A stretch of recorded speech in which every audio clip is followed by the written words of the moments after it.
Here at the Mass State Lottery, we're known for our monster wins.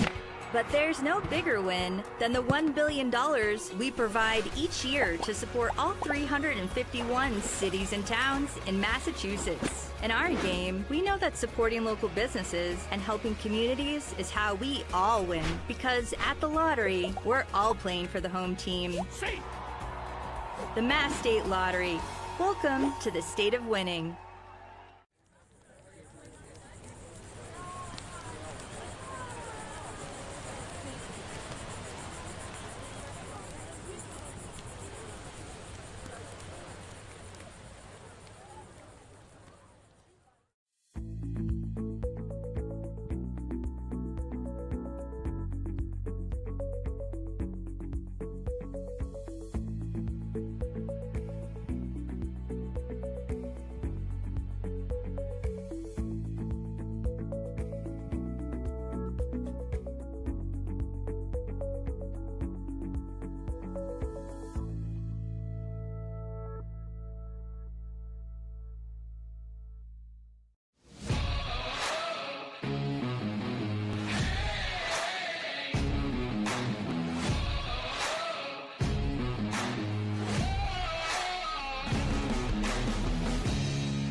That's how long it's been since the Hyannis Harbor Hawks last played baseball. Alongside Charlie Adams and Quincy Bell, I'm Max Schwartzberg as we welcome you diamond side at Eldridge Park as the Hyannis Harbor Hawks meet the Orleans Firebirds. Hyannis playing in Game 9, the Firebirds in Game 10. And Quincy, this is a well-rested squad ahead of a left-on-left matchup on the Hill. Yeah, they had an off day yesterday, Hyannis did, and then they were supposed to play yesterday against the Harwich Mariners, but their game got postponed till Thursday due to the rain. They were the only two teams that didn't end up playing yesterday, so Hyannis should be fully rested as they've come all the way out east to take on Orleans here at beautiful Eldridge Park. Yeah, and Carter Cox was meant to go yesterday against the Harwich Mariners, but Quincy, he's getting the start tonight against the Firebirds, and it's got to be the same mindset going out there to shove on the Hill. Yeah, got to be the same mindset. I'm sure he doesn't mind having an extra off day. I know a lot of pitchers like to get very particular with their schedules. The first time he pitched against Bourne, through 3 innings, gave up 3 runs. All of those runs were on a 3-run home run. So the key for Cox today is just going to be avoiding that log ball, because other than that one big 3-run home run he gave up to Mark Quattrani of Bourne, he threw a pretty solid start out there. So if he can get through 3 innings, he should be solid today. And Charlie Adams caught up with skipper Mitch Carricker, and Ethan Wax caught up with Caden Miller. Charlie Adams alongside skipper Mitch Carricker. Pregame from Orleans. Coach, after yesterday's rainout, back-to-back off days allows guys like Charlie Bates to be rested up and back in the lineup. Is this a rejuvenated group coming out on the field today? Yeah, I think so. We, obviously we weren't sure what the weather held for us yesterday. Field wasn't ready to go. Still able to get a little bit of work in. Guys had some good energy. They came to the yard today ready to go, so hopefully it shows up on the field. Carter Cox going today. He was supposed to go yesterday. Switching from Harwich to Orleans, does that change anything for him on the mound? No, I mean, it goes back to just throwing strikes. Let's command a fastball, be able to land it off speed whenever we can. I don't think it really changes for him. Obviously, the lineups change, but in terms of execution and what he needs to do to be successful, it's all the same. And Kyle Olivo's making his debut in the batting order and in the field. What are you expecting from him at the plate? Yeah, I mean, Kyle's a special talent. Obviously, we know what he can do on the mound. He's taking some good BP, looks good defensively, so felt like it was the right time to get him a start in there. Hope he just has fun with it and gets after it. All right, Coach, thank you for your time. Thank you. Guys. Alongside Caden Miller. Caden, what can you guys do as an offense to get this thing going on a more consistent level? I just think just continuous fight. Find some grit, find some heart, and just continue fighting that box. Bring some more energy here and just continue to get after it and play hard. You obviously have 2 home runs so far this season. What's been clicking so well for you personally? I think the biggest thing here is just trying to stay relaxed and play loose. Tension can kill all that and cause some problems. So I think the biggest thing here is just play relaxed, have fun, and let the barrel fly. So Charlie Bates is making his return to the lineup. What can he do to help jumpstart this offense? Because his summer has been going on flawlessly so far. Yeah, just him continue to be Charlie. Just not trying to do too much, not trying to change anything. Just go up there and be himself and continue to do what he's done all year so far. Thank you for your time and good luck tonight. Thank y'all. Appreciate it. Guys. We welcome you back to Eldridge Park as the Hyannis Harbor Hawks and the Orleans Firebirds get ready for first pitch in just a few moments. Kelly Nicholson will head and send Casey Uper, the left-hander, on the hill for the Firebirds, making his second start of the Cape League summer, but his third appearance. He's so far just allowed 1 earned run over 7 innings. That's a 1.29 ERA, and he's facing a well-rested Hyannis Harbor Hawks lineup. Henry Ziener will lead off and play right field, and John Embry does the catching, batting second.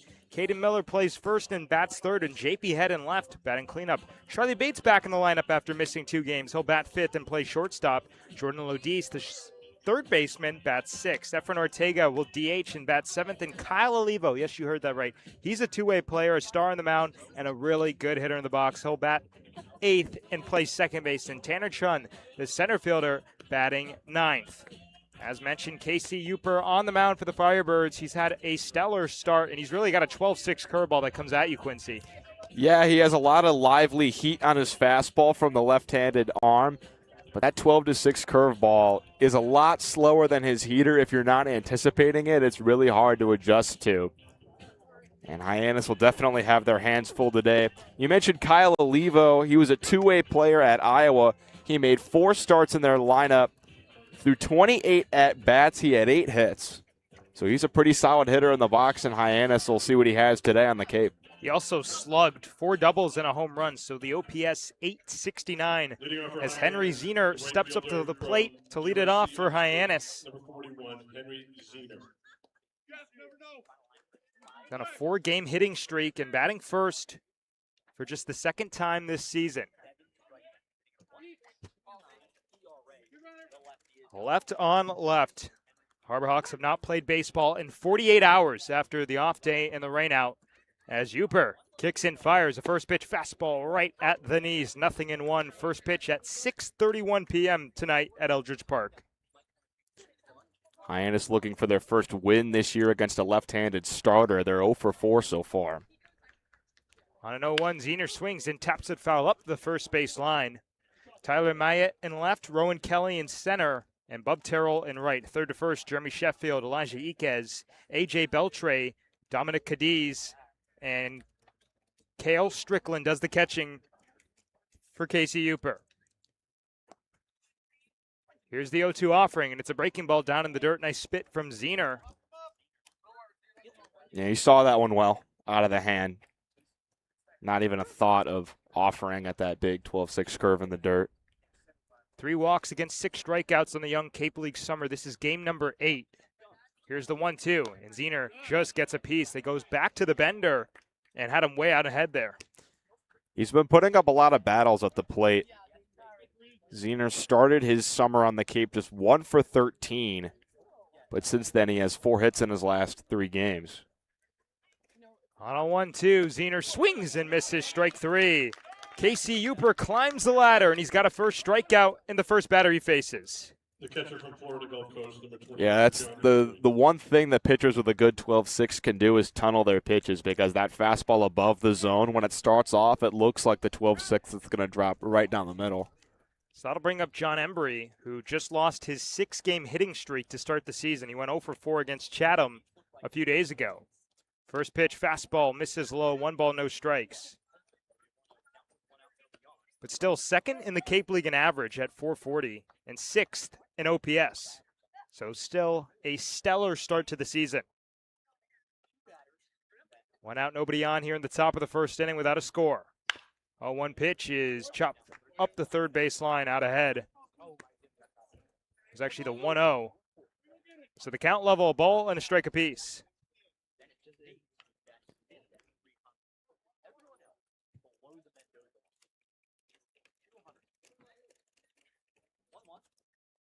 One breaking ball comes up and away from Casey Uper. 2 balls and a strike, and it seems like he's really comfortable going to that pitch early. Yeah, it's his main strikeout pitch. I know that's not a strikeout situation, but he loves to parlay it with the fastball, as you just saw against Ziener. Here's the 2-1 on the way, and it's down in the dirt Missed with the changeup that time, and the count swings further in Embry's favor. 3 balls and a strike. For as great of an on-base player as Embry has been this year, he hasn't walked a ton. Out of the stretch, Uper kicks and fires a 3-1 fastball, missing outside, ball 4. And Embry only had 4 walks in his first 7 games on the Cape, but a nice one there to give Hyannis a base runner with just 1 out. That walk is our free pass of the game presented by Cape Cod Community College. Go to Cape Cod Community College for free. Every program, no tuition or fees for those that qualify. capecod.edu/free for more. A 1-out base runner for the Harbor Hawks, and up comes Caden Miller, who's had a bit of a power surge as of late. First pitch, breaking ball, sails high, 1 ball, no strikes. And that one looked like it slipped out of the hand almost of Casey Uper, missing way high and in on his arm side. Zehner second on the team with 2 swipes this season. Lefty comes home, and a 1-0 fastball swung through by Miller.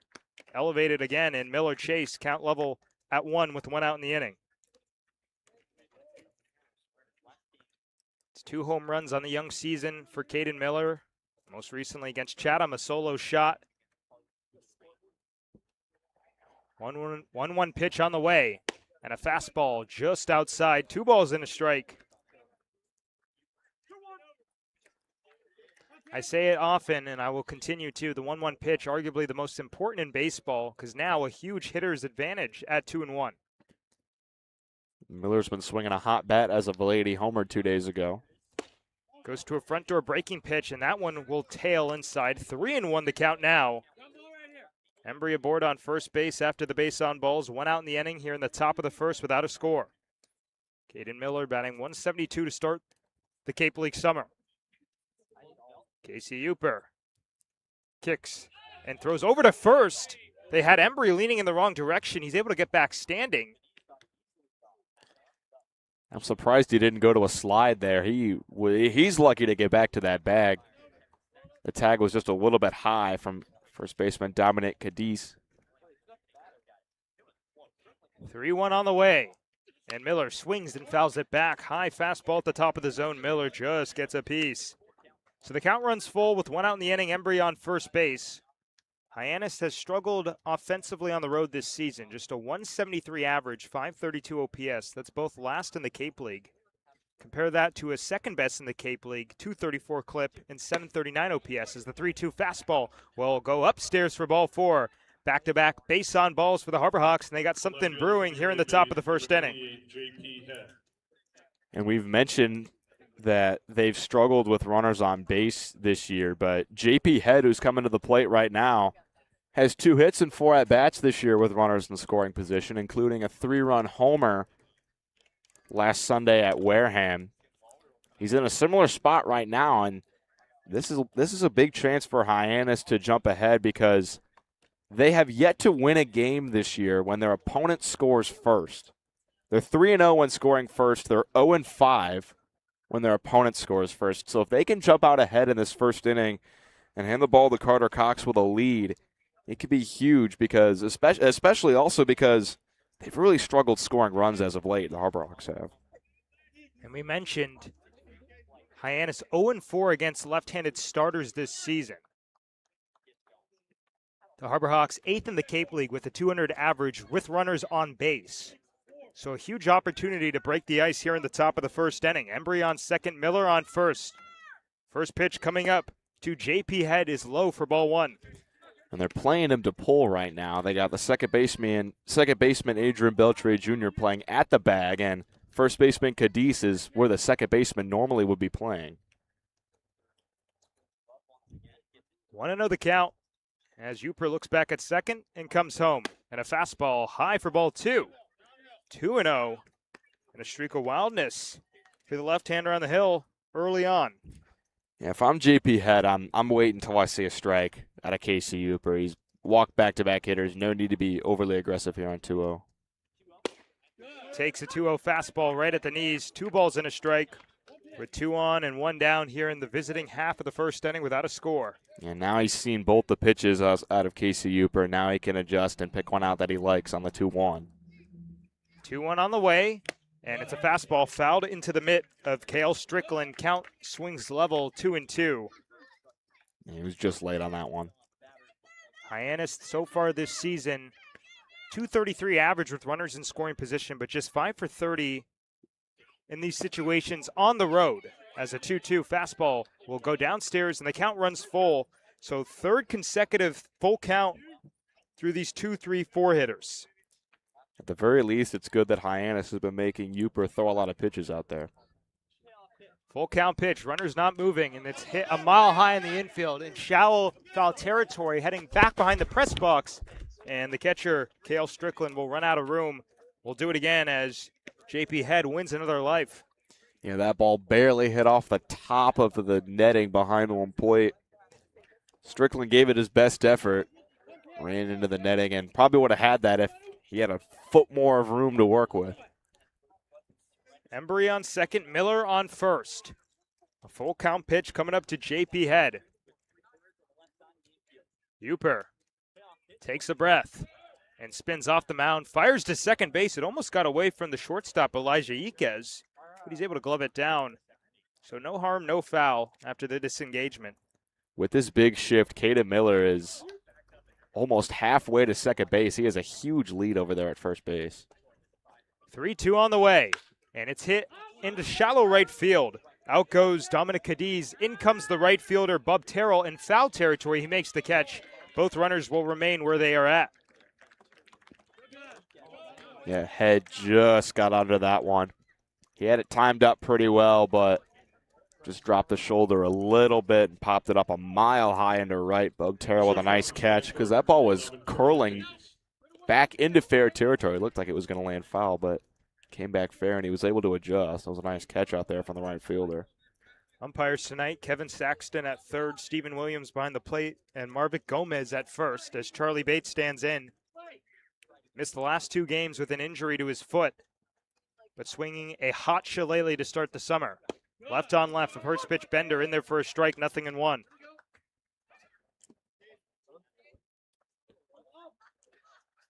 Bates was 2 for 2 with a solo shot and a triple on June 19th against Wareham. That was his last game. 0-1 breaking ball hit on the ground to second base. It eats up Beltre, but he's got it in the outfield lawn. Swings to first in time for the final out of the inning. Hyannis makes some noise, but they're not able to score. No runs, no hits, and 2 left on base. We'll head to the bottom of the first inning in Orleans without a score on the Harbor Hawks Baseball Network. You can make any bat feel lighter by adding a velo puck knob. Instead of having to go get a whole entirely new bat, you can simply add the puck to it. Players can use this with any bat. It's basically going to shift the weight of the bat a little bit more towards the hands. Players are able to hit the ball a lot harder just by simply adding the puck on.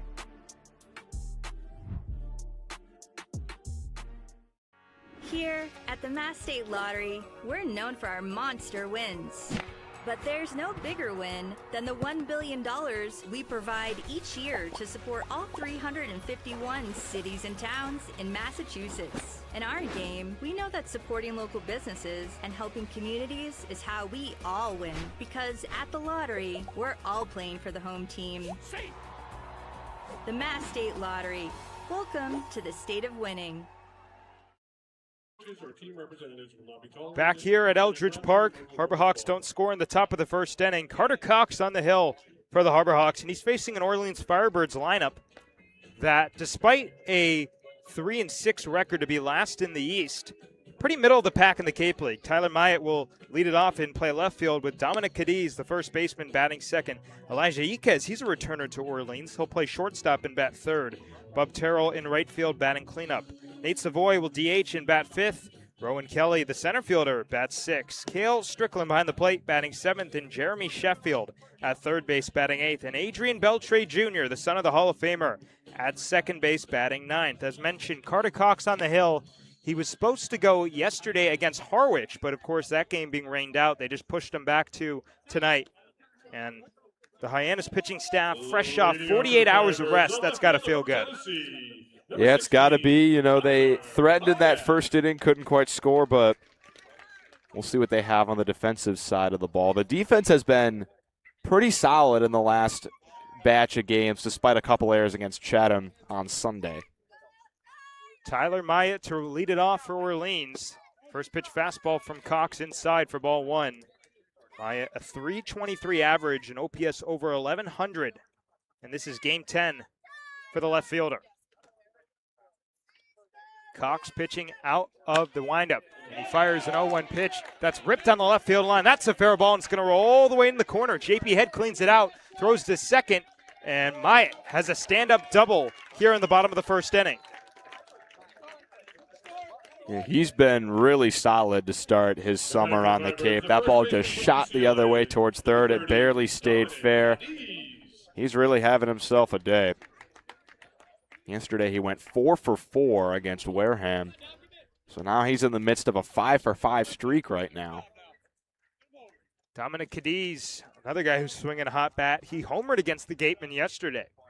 Cox looks back at Myatt, comes home with a breaking ball low for ball one. Baseball is a sport where if you're hot, you're hot. A lot of hitters go through really big streaks.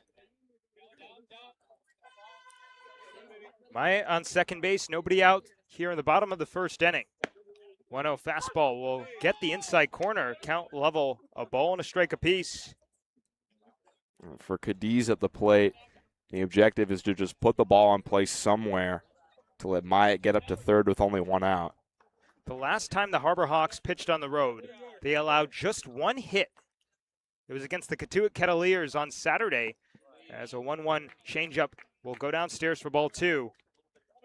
Hyannis has largely pitched much better away from McKeon Park this season. A 7.68 ERA at home. Compare that to a 2.12 mark on the road. 2-1 the count, and the pitch to Cadiz is fouled up the third base line. Count swings even, 2-2. And the big thing has been the walks. Through 4 games at home, they've allowed 26 walks. Through 4 games on the road, they've allowed just 14. Man in scoring position here in the bottom of the first inning for Orleans. Nobody out, no score. Cox comes set. Fires a 2-2 to Cadiz. He swings and golfs it on the ground up the third base line out ahead. We'll do it again. Got to be looking for the strikeout here if you're Cox. Don't want to let that runner get up to third with just the one out. Orleans has struggled mightily against left-handed pitching this season. A 150 average and 428 OPS against southpaws. As the 2-2 pitch is downstairs for ball three, the count runs full. Those marks last in the Cape League.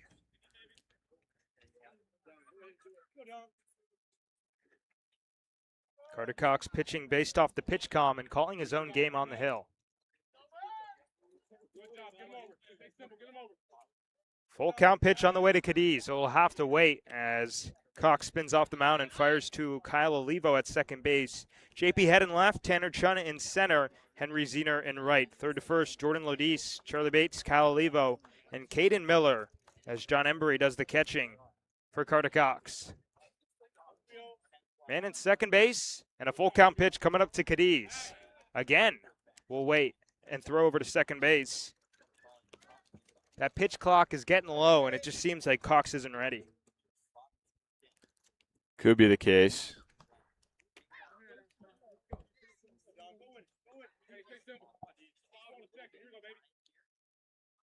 3-2 on the way, and it's fouled off to the right out of play.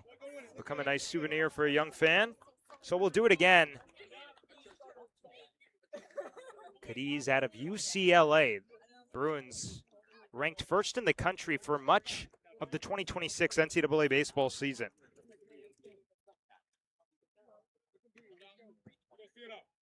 Cox gets his bearings. Big lead over at second base for Myatt, and he comes home. The pitch is inside, and it hits him. A leadoff double, and then a hit by pitch, and 2 on and nobody out for the Firebirds here in the last of the first inning. And Cox struggled with the hit by pitch a little bit at Northern Illinois this year. Through 18 games, he hit 18 batters. That's despite really good strikeout stuff. In those 18 appearances, he had 89 strikeouts, over a K per inning. Elijah Iquez, the lone offensive returning Firebird at the plate. First pitch on the way. It's downstairs for a cold strike. That was a very delayed strike call from Stephen Williams as Embry got out of the crouch because the runner on second, Myatt, started taking a really big secondary lead. So 0-1. It's kind of fitting that Iquez is the lone returner because Charlie Bates, the lone returner on offense for Hyannis, both shortstops in this game. Iquez shows to bunt, and he gets it down up the third base line. It's fielded by the pitcher Cox against the grain, throws to first in time. The sacrifice is complete, but both runners advance 90 feet. And that was a tough play for Cox. If you're going to put a bunt down against a left-handed pitcher, it's a lot easier to do so going down the third base line. And Iquez put a good one down, but a nice play by Cox off the mound, turning, not rushing the throw, but putting a strong throw over to first for the out. But Orleans does do a job as they now have two in scoring position with just the one out. Myatt on third, Cadiz on second. One out in the last of the first without a score. Hyannis' corners come in, and the first pitch, breaking ball, will sail outside to Bub Terrell. 1 ball, no strikes. Terrell, a pretty intimidating presence at the plate. He's 6'4", almost 230.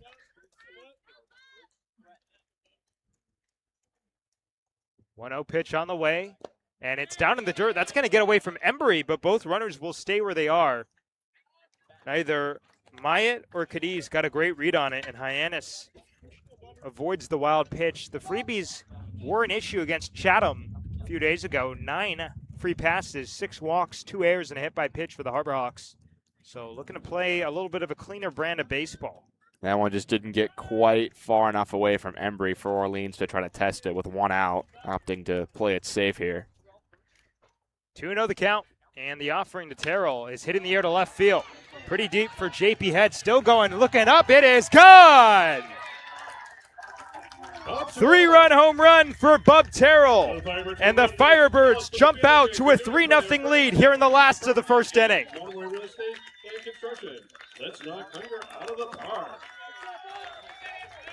And that fastball stayed a little too up for Cox that time, and Terrell just stayed back on it, put it deep out into the opposite field.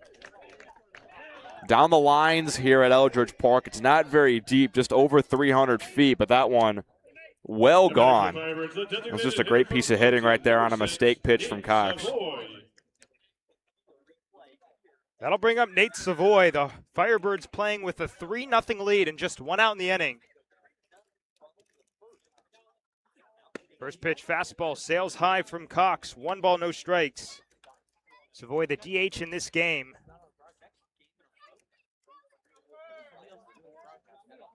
This is game 9 for Savoy. A 222 clip. Does have a couple doubles on the season.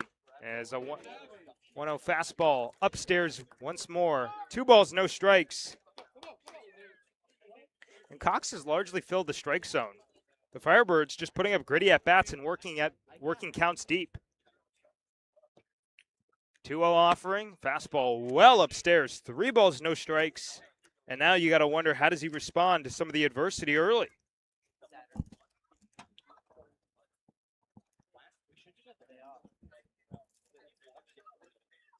Shift him to pole on the left side of the infield. 3-0 taken all the way. It's a fastball down El Centro, 3-1.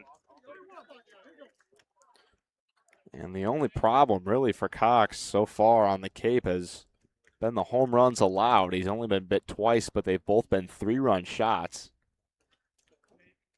Here's the 3-1 offering, and he lines it up the middle into center field, a base hit. Back-to-back knocks for the Firebirds. And the hits just keep on coming for Orleans here in the last of the first inning.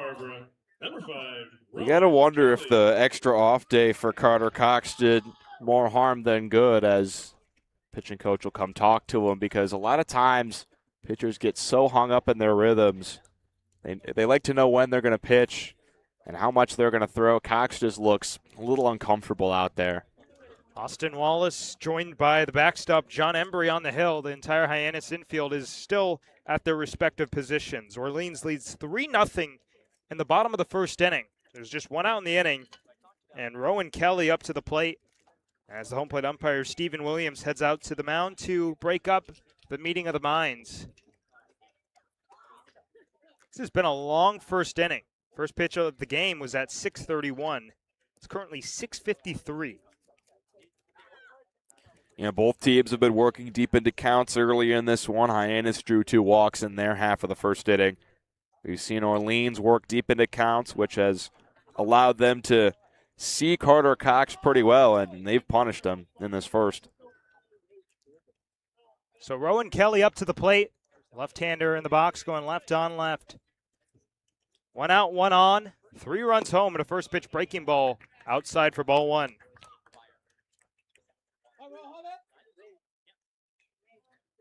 Kelly, a gaucho out of UCSB. Big West All-Conference first team this past spring as a sophomore. They check over at first. They had Savoy leaning, but he's able to get back safely in time. It looked like Cox was about to come to the plate that time. Much further, you maybe could call that a balk. 10 stolen bases on the season for the Firebirds. 1-1 the count. Pitch on the way. And Kelly takes a fastball strike at the top of the zone, 1-2. Yeah, Savoy over there at first has a pretty healthy lead. It looks like he wants to go if he can. He's trying to time up Carter Cox on the mound. On a 1-2.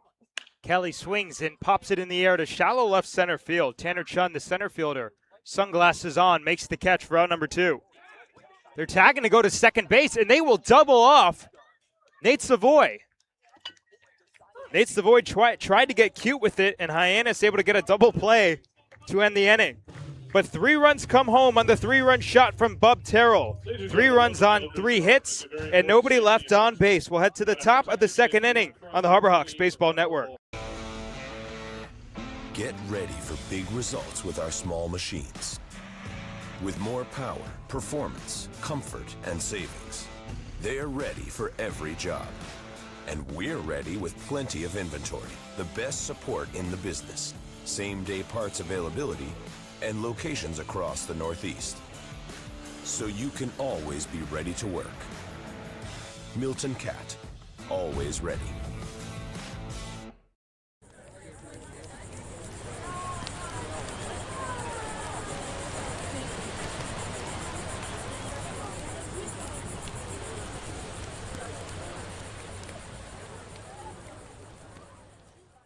If you can dream it, if you can cruise in it, if you can summer in it, fish from it, or take it for a day at the beach, we can protect it.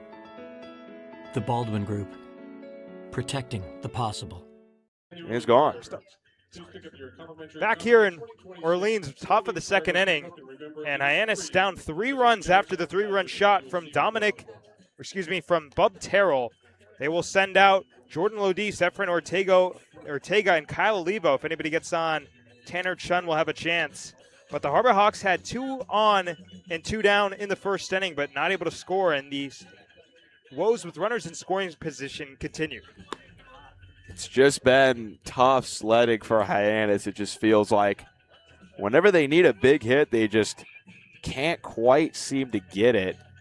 Scoring runs has been an issue for them since the first game of the year. They put up 7 runs on opening day against Brewster. Since then, in their following 7 games, Hyannis has yet to have a game where they've put up over 5 runs. Lodis leading off here in the top of the second inning. Hyannis trails 3-0. As Casey Uper back on the hill, lefty kicks and fires a first pitch fastball high for ball 1.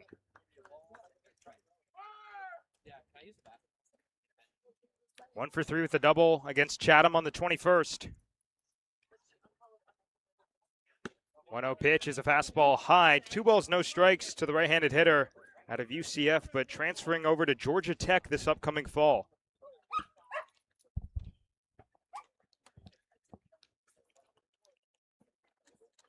Uper pitching out of the windup.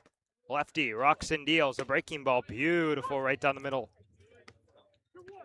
That was a good pitch on the front hip, righty on righty. Lodis caught leaning back on that one. So Lodis transferring closer to home out of Brunswick, Georgia. 2-1 the count. Pitch on the way. It's a fastball swatted foul up the first base line. The count even up, 2 balls and 2 strikes.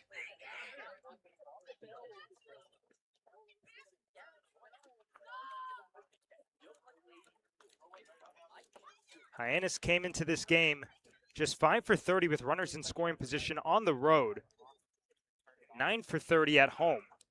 Here's the 2-2. And a breaking ball cut on and missed down in the dirt. And Cale Strickland, the catcher, will complete the strikeout. Second punch out of the day for Casey Uper. The designated hitter for New York, number 17, Efren Ortega. They caught him out in front that time. Modis couldn't quite adjust. Casey Uper really looks strong on the mound, mixing his pitch speeds very well. So that'll bring up Efren Ortega, getting the start at DH tonight. So off on the field, the first pitch breaking ball clips the knees, 0-1. It's been a struggle to start the season for Ortega. 1 for 11. It's an 0.91 clip as he fouls one off of his front hip. So the count, 0-2. I mentioned Ortega getting the night off defensively, but he struggled behind the plate. Still hasn't caught a runner stealing yet in 10 attempts.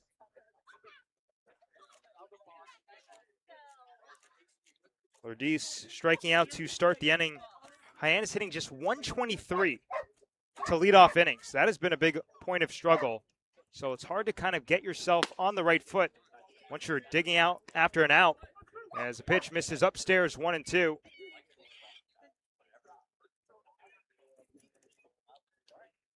Uper works quickly. Comes home with a 1-2 pitch, grounded up the first baseline. That's a fair ball. The first baseman, Dominic Cadiz, was shifted. And an single with 1 out in the inning for Efren Ortega, his second hit of the Cape League summer.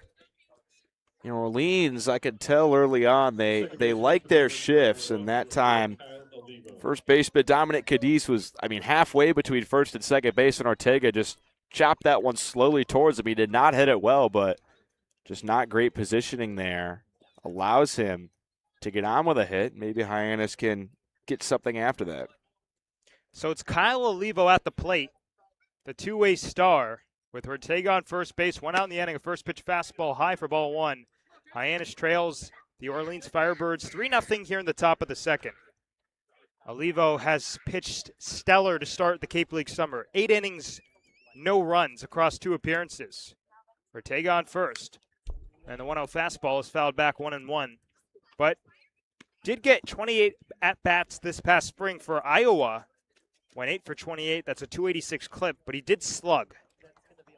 4 doubles and 1 round tripper, so the OPS near 900. He can do it with the stick, and he can do it on the mound. Here's the 1-1 pitch. Ortega is starting to stop, and it misses inside. Cale Strickland, the backstop, was about ready to fire back down to first base and try to backpick Ortega. 2-1 the count. I'm interested to see what Olivo can do with the bat because Hyannis has lacked some power in their lineup so far this season. 2-1 pitch is hit on the ground to shortstop, and by the dive of Elijah Iquez into left field, a base hit. Kyle Olivo starts his Cape League summer at the plate 1 for 1, and 2 on and 1 down for the Harbor Hawks. And if he can keep that up, Olivo might just find himself as a mainstay in this Harbor Hawks lineup. Good job staying back on the breaking stuff, and he punched it through the 5-6 hole for a hit. Now, once again, just like the first inning, Hyannis with 2 on and just 1 out. Well, infielders were in double play depth, so Iquez playing more up the middle on that play as Tanner Chun stands in for his first plate appearance. First pitch on the way. It's a fastball right at the knees, 0-1. And Orleans keeps going back to this shift. They have 3 infielders on the left field side of second base and just Cadiz over there at first. They're playing every single righty to pull very heavily. A 1 pitch on the way. It's a fastball missing low. Count level, a ball and a strike apiece with 1 out in the inning. And for Hyannis, they just have to stay back on these pitches and not get out in front because if they could punch something to the right side, it's going to get through for a hit. 2-1, Chun shows the bunt, and he gets a piece of it but fouls it off over by the on-deck circle where top of the order Henry Zener waits. I don't hate that idea, even with 1 strike. Just try to catch Orleans off with this super heavy defensive shift that they're putting on right now. Chun just 2 for 20 to start the summer. 0 for his last 9. Ortega on second, Olivo on first. 1-2 on the way, and Chun takes a breaking ball, missing outside. 2-2. It's a good take right there from Chun. He's got to do all he can to get back on and load these bases for the top of the order. On a 2-2. Chun swings, rips it to center field straight away for Rowan Kelly. A couple steps to his right, makes the catch, Bill the cap high for the second out of the inning. You put a good bat on that one, just not quite deep enough out towards center. So back to the top of the order, Henry Zener, who struck out swinging his first time up in the first. Runners on first and second with 2 outs in the inning. Again, as you mentioned, just looking for that bases loaded opportunity. The Harbor Hawks have only had 3 at-bats this season with the bases juiced. First pitch to Zener is a front door breaking ball in their first strike, 0-1.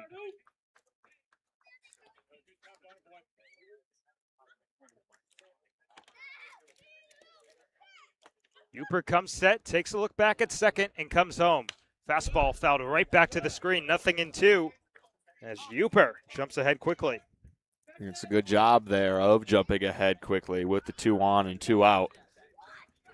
Zener just got to do all he can to stay back on that curveball and jump on the fastball if he sees it. 0-2 fastball, this one well high, but the catcher, Cale Strickland, certainly liked it, pointed right back at his pitcher. Count moves to 1-2 with Ortega on second, Kyle Olivo on first. 2 outs in the inning and Hyannis trailing 3-0 in the visiting half of the second. Uper kicks and fires a 1-2 pitch, flied foul off to the left and out of play. That'll find its way onto the street.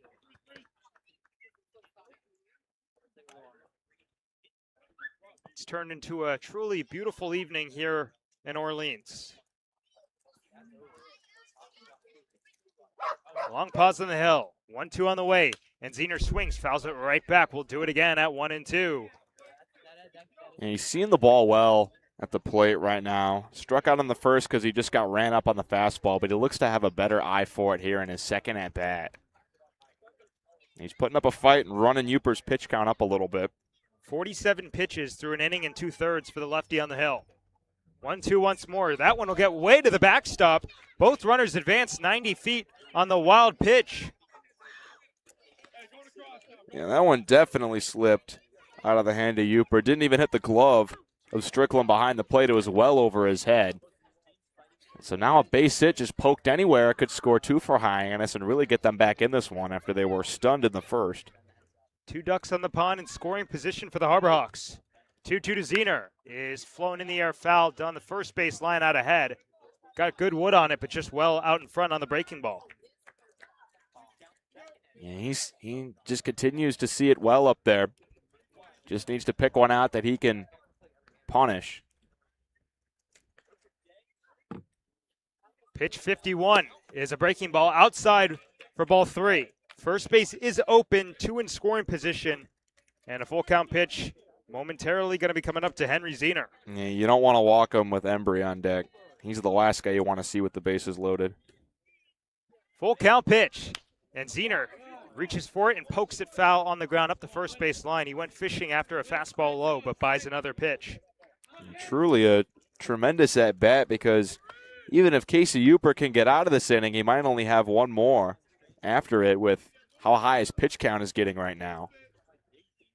Hyannis trails by 3 here in the visiting half of the second, but 2 in scoring position. Uper comes set, stares into the eyes of Zener. A full count pitch on the way, and it's a breaking ball chopped on the ground to first base. Dominic Cadiz gloves it down and takes it to the bag himself for the final out of the inning. No runs, 2 hits, and 2 left in scoring position. Hyannis trails 3-0 heading to the bottom of the second on the Harbor Hawks Baseball Network.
the Rice family for tonight's post-game dinner.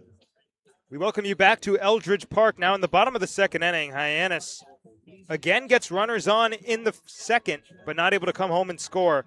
It'll be 7-8-9 to face Carter Cox after the Orleans Firebirds put up 3 on the 3-run shot from Bub Terrell. Cale Strickland, Jeremy Sheffield, and A.J. Beltray, the son of Adrian Beltray, due up for Kelly Nicholson and the Firebirds. And for them, they just need to keep working counts against Carter Cox. They had 3 hits on him in that first inning. 2 of them went for extra bases. One of them was a 3-run home run from Bub Terrell.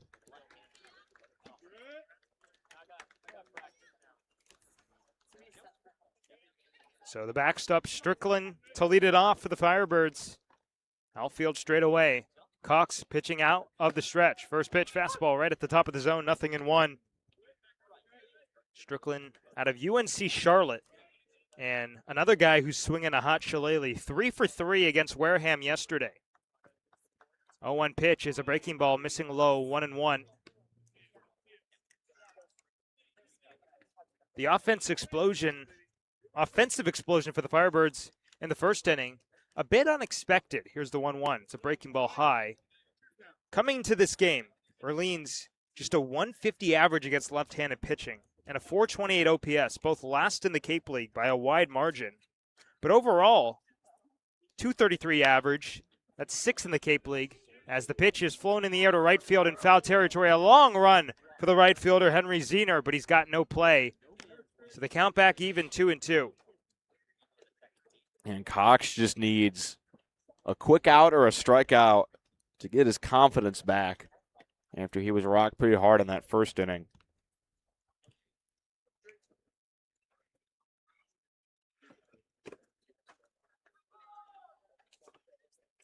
Cox entering his junior season at Northern Illinois. Originally from St. Peters, Missouri. It's a suburb of St. Louis. 2-2 pitch is tapped on the ground, right back to the mound. Cox fields, plants, fires, out number 1.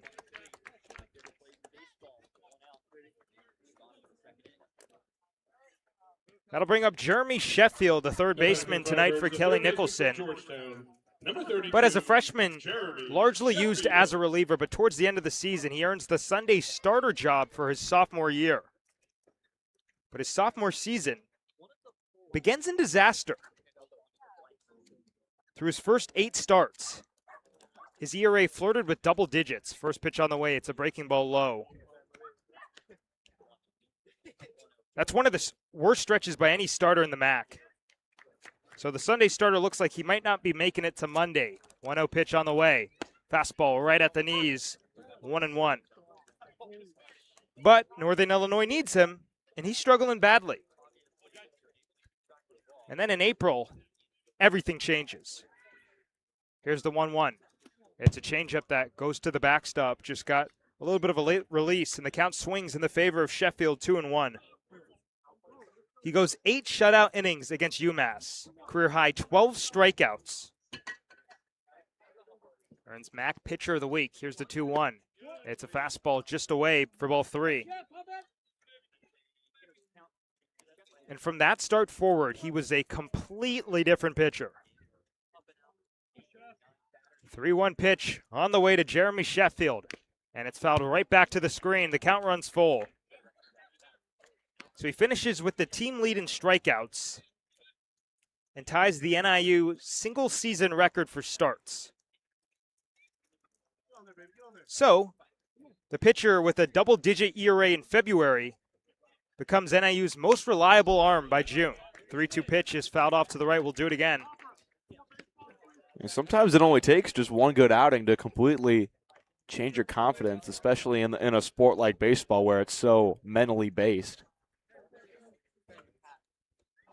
Full count pitch is grounded up the middle to the backhand. The second baseman, Olivo, from his knee, throws to first. It's wild up the first base line as Sheffield takes off for second base. He's in with a head-first dive and a runner in scoring position with 1 out for the Firebirds here in the last of the second inning. That would have been a heck of a play by Olivo, going to his knees and then throwing it from his knees while leaning back over to first base. I know he's trying to impress in the field with his first start in the field, but probably best to put that one in his pocket there. Yeah, let's not forget Olivo's a pitcher out there at second base, the two-way player. So Sheffield on second base, 1 out in the inning, a 3-0 Firebirds lead in the last of the second. Looking to add on. It's the number 9 man, Adrian Beltre Jr., the son of Hall of Famer and legend Adrian Beltre. Cox looks back at Sheffield, and now we'll check over on him with a lackadaisical throw to Olivo, who applies the tag, but not in time. And Sheffield was bouncing out there with a fairly large lead. He stole 16 bases this past year at Georgetown. He's a threat to go. And looks like they know the scouting report as Cox again checks over at second. Belche was 2 for 3 with a double last night in Wareham. As Cox takes his time on the mound, again calling his own game on the pitch comm. A runner in scoring position with 1 out for the Firebirds, up by 3. Pitch on the way to Beltre is a fastball strike over the inside corner, 0-1.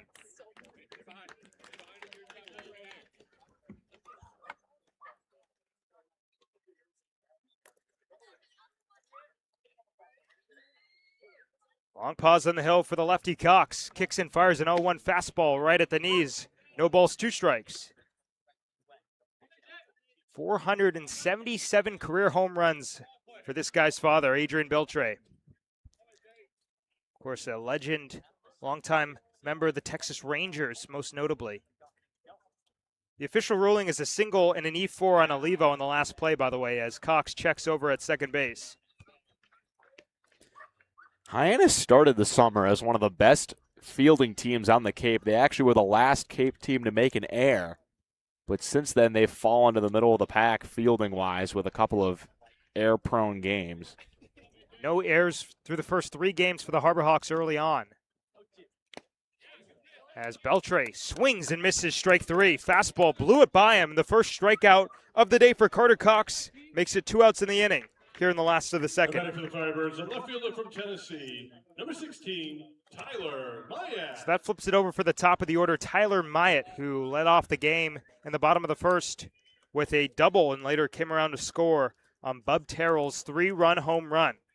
That is the difference in the game. Orleans leads 3-0 in the bottom of the second with Sheffield on second base. First pitch gets away to the backstop, and Sheffield will advance 90 feet on the wild pitch, now at third base. Yeah, it's not ideal to have Sheffield on third, but with 2 outs, it's not as bad as it would have been if there were only 1 out. Cox just needs to get his bearings and make sure he doesn't skip one to the backstop again. 9 free passes for Hyannis on the 21st against Chatham the last game. As the 1-0 pitch is a fastball swung through 1-1. It was 6 walks, 2 errors, and a hit by pitch. So far, Hyannis, a hit by pitch and a wild pitch and an E4. 2-1 the count. Pitch on the way to Myatt is hit in the air to center field. Tanner Chun backing up, still going, but with room. About 15 feet in front of the warning track, makes the catch, Bill the cap high for the final out of the inning.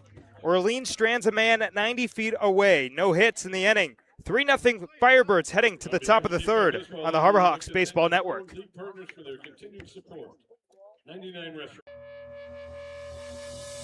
This week we've been working a lot with doing play-by-plays, just doing behind-the-scenes stuff with sports broadcasting, which I never really realized how much went into it, but it's been really cool. They've grown a lot. I've never really done like a program like this before, so like seeing all the behind-the-scenes has like really grown. I've learned how to really just gain confidence in my play-by-play speaking, and I've learned more terms here when it comes to directing and producing, and I've just had a great time with John Rook. Doing the play-by-play stuff and all that, being with a guy like John Rook, understanding what like the major kind of entails doing this camp, just really a preview for what you do here at Dean or any other college doing broadcasting, so I'm definitely more prepared to make this a job of mine.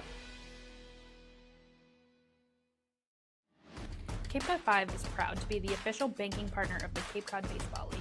Cape Cod 5 offers a broad range of financial products and services tailored for every stage in your financial journey. Reach out to us. We're here to help. Back here at Eldridge Park, now in the top of the third inning, Orleans leading Hyannis 3-0. It's 2-3-4 to face the starter, Casey Uper. John Embry, Caden Miller, and JP Head scheduled. Charlie Bates a chance if anybody gets on base. But Hyannis has had opportunities in each of the first two frames. They left 2 on base in both innings. They did, and the guys that are going to lead off this inning for the Harbor Hawks, John Embry and Caden Miller, they both walked their first time up, so they saw Casey Uper pretty well out there. He's got his pitch count up in the mid-50s right now, so if there are big bats coming up for Hyannis, which they do have, the time is now to jump back in this game in inning number 3. Embry went 0 for 4 against Chatham a few days ago, so that broke up a 6-game on-base streak to start the season, but now he'll start a new one after walking in the first inning. First pitch from the southpaw is a breaking ball, beautiful at the knees, 0-1. And before that game against Chatham, he had 11 hits in those 6 games. He was averaging almost 2 hits per game. 0-1 on the way, and Embry takes a fastball strike on the outside corner, 0-2. The pitch count is high for Uper on the hill. 55 pitches deep through 2 innings. 0-2 pitch is a fastball just outside 1 ball, 2 strikes.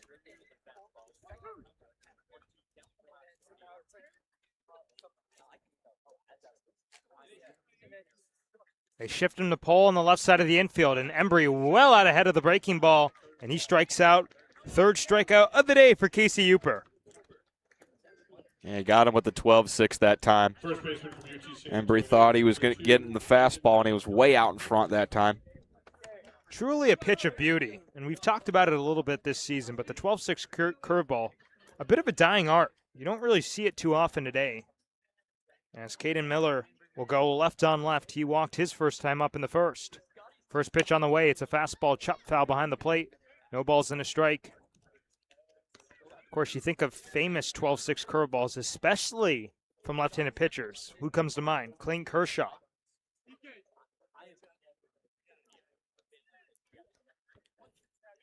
Oh, 0-1 pitch on the way, and Miller takes a strike at the knees. This time with the fastball, as Uper continues to mix his pitches. He's being unpredictable out there, that's for sure.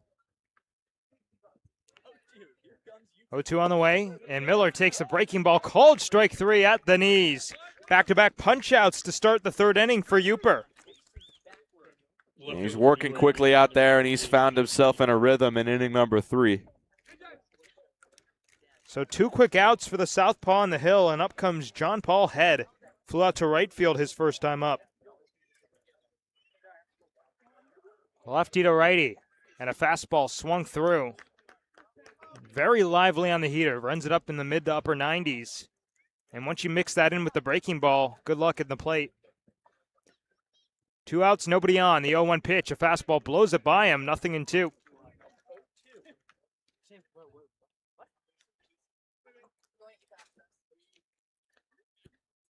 Uper looking for the first 1-2-3 inning of the game. And he gets it. Called strike 3 on the inside corner as Casey Uper strikes out the side. No runs, no hits, and nobody left. We'll send it down to Ethan Wax. Wax, what do you got for us, Ethan? Thank you, Max. Sean Riley, I got to speak to, who's the Hyannis hitting coach, to try and explain the struggle offensively and the inconsistencies he's seen so far. And one thing he told me was they have to have a simple approach, focus on simplicity, not overcomplicating things. And number 2 is being on time with the fastball. And one other thing I've noticed was Hyannis is 9th in the Cape League in stolen bases, with only 8 so far this season. And I think they should really focus on trying to steal bags, be more aggressive. And as we saw earlier in the first inning, the 3-run home run was put in play by Ike, who Ike forced the bunt, and then Bud Trero, ended up knocking it out of the park. So I feel like the small ball is something that Hyannis should really focus on. And also they've struggled with runners in scoring position. And I ask you guys, what can Hyannis do to sort of put that behind them and manufacture more runs by playing small ball? Back to you guys. Thank you, Ethan. Yeah, I think it's an interesting one for a couple reasons, because small ball in retrospect or in hindsight is always the right play once it works. But then when it doesn't, you're wondering why they don't swing it. But, I mean, I think it's a good point you bring up, just considering how the offense has struggled. Sometimes it's worth switching things up just to try to get something into a rhythm. What do you got, Quincy? I think we saw it when Hyannis played at Harwich. The Mariners were stealing bases left and right, and they just kept putting themselves in favorable positions to score. First pitch to Dominic Cadiz is a fastball strike from Carter Cox, going out for a third inning of work. His pitch count actually much less than Casey Uper for Orleans. That pitch was his 42nd on the night through 2 innings plus. A 1 pitch is launched on a line to left field. Backing up JP Head, still going. He'll reach up and make the catch over the shoulder for out number 1.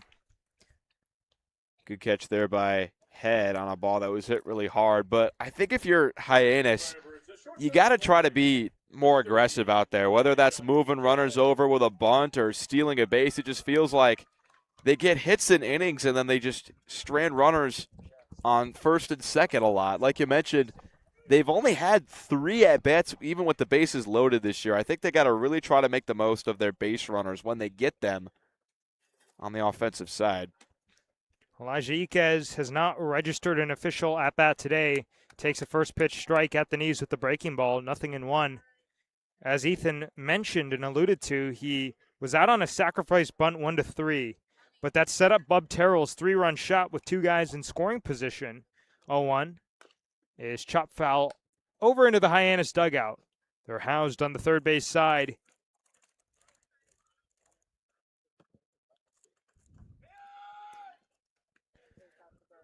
Still, though, if that ball stays in the park from Terrell, you got a guy on third, and he's easily going to trot home for a run. 0-2 on the way, and Iquez swings, taps it on the ground to third base for Jordan Lodis on a high hop. The throw across the infield is in time for out number 2. 2 quick outs for Carter Cox on the hill. And let's not forget, Casey Uper tossed the first 1-2-3 inning of the game in this top of this inning.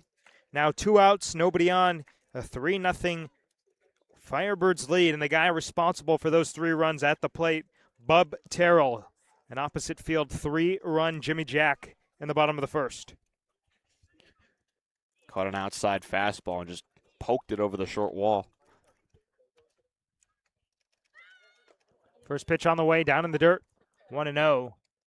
That was Terrell's first home run of the season.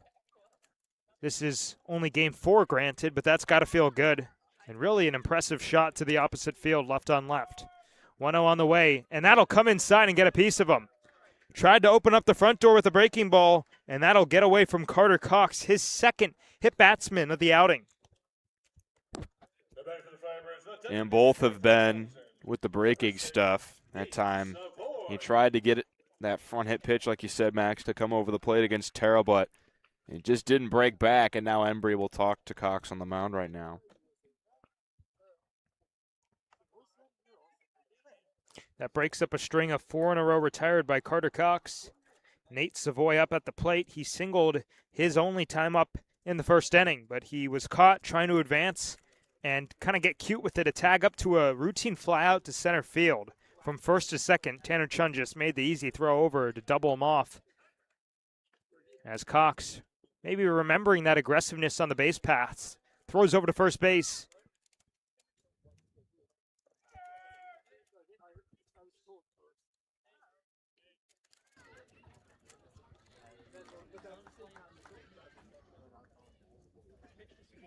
First pitch on the way. It's a fastball in the first strike, 0-1. I mean, for Carter Cox this past spring, really, as mentioned, after that outing against UMass, just a completely different pitcher. Tossed 82 2/3 innings, but the strikeout's incredibly high. Not so much in this outing, only 1 through 2 and 2/3 innings. Gets a called strike here and is ahead. No balls, 2 strikes. And this could be huge for the confidence if he can get through a second scoreless inning on the hill. Still a manageable pitch count right now. Terrell on first base, the 0-2 offering down in the dirt. Nice pick from John Embry to keep Terrell at bay.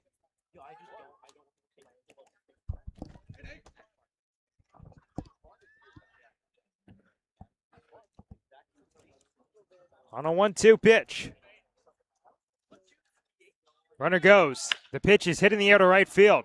That's chasing Zener back, still going under the warning track now at the wall. Makes the catch for the final out of the inning. Nate Savoy missed it by that much. No runs, no hits, and a man left on base. We'll head to the top of the 4th inning from Orleans, where the Firebirds lead the Harbor Hawks 3-0 on the Harbor Hawks Baseball Network. This week we've been working a lot with doing play-by-plays, just doing behind-the-scenes stuff with sports broadcasting, which I never really realized how much went into it, but it's been really cool. They've grown a lot. I've never really done like a program like this before, so like seeing all the behind-the-scenes has like really grown. I've learned how to really just gain confidence in my play-by-play speaking, and I've learned more terms here when it comes to directing and producing, and I've just had a great time with John Rook. Doing the play-by-play stuff and all that, being with a guy like John Rook, understanding what like the major kind of entails of doing this camp, just really a preview for what you do here at Dean or any other college doing broadcasting, so I'm definitely more prepared to make this a job of mine. It was really good, though.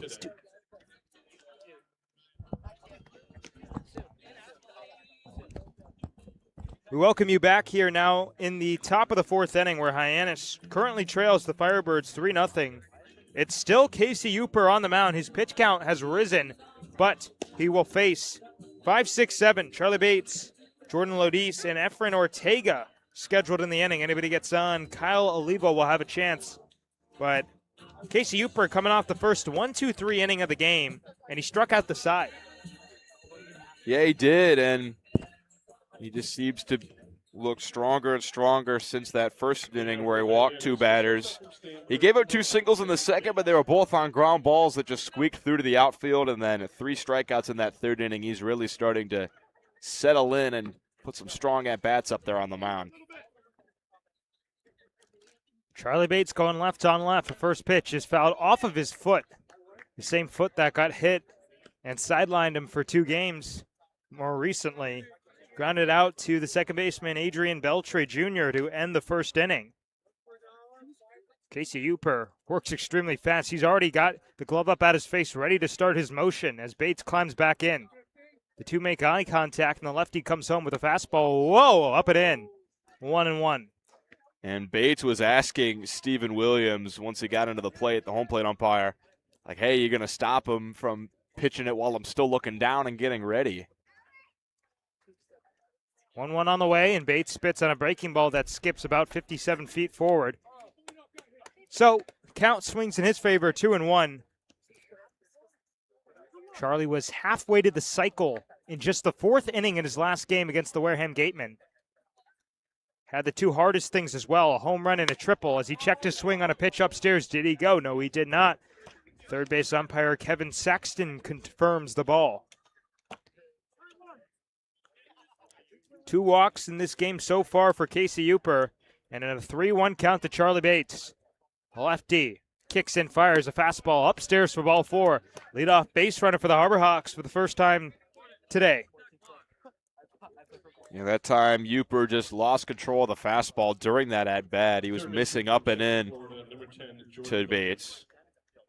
Missing arm side with the fastball, just not getting enough pull down on his motion.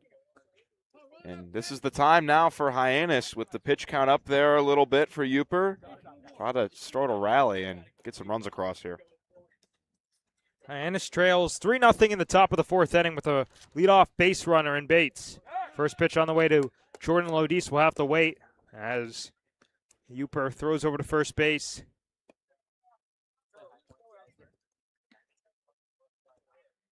Huge lead over at first for Bates.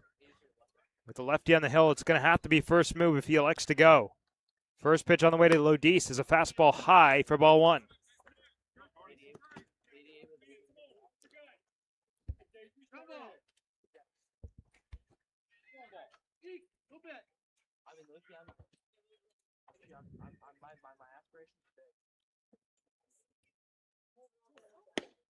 One 0 pitch comes in there, clips the inner black. Count level, a ball and a strike apiece. Bates just one stolen base on the young Cape League summer, but the Harbor Hawks near last in the Cape League with just 8 on the season. And this is game number 9.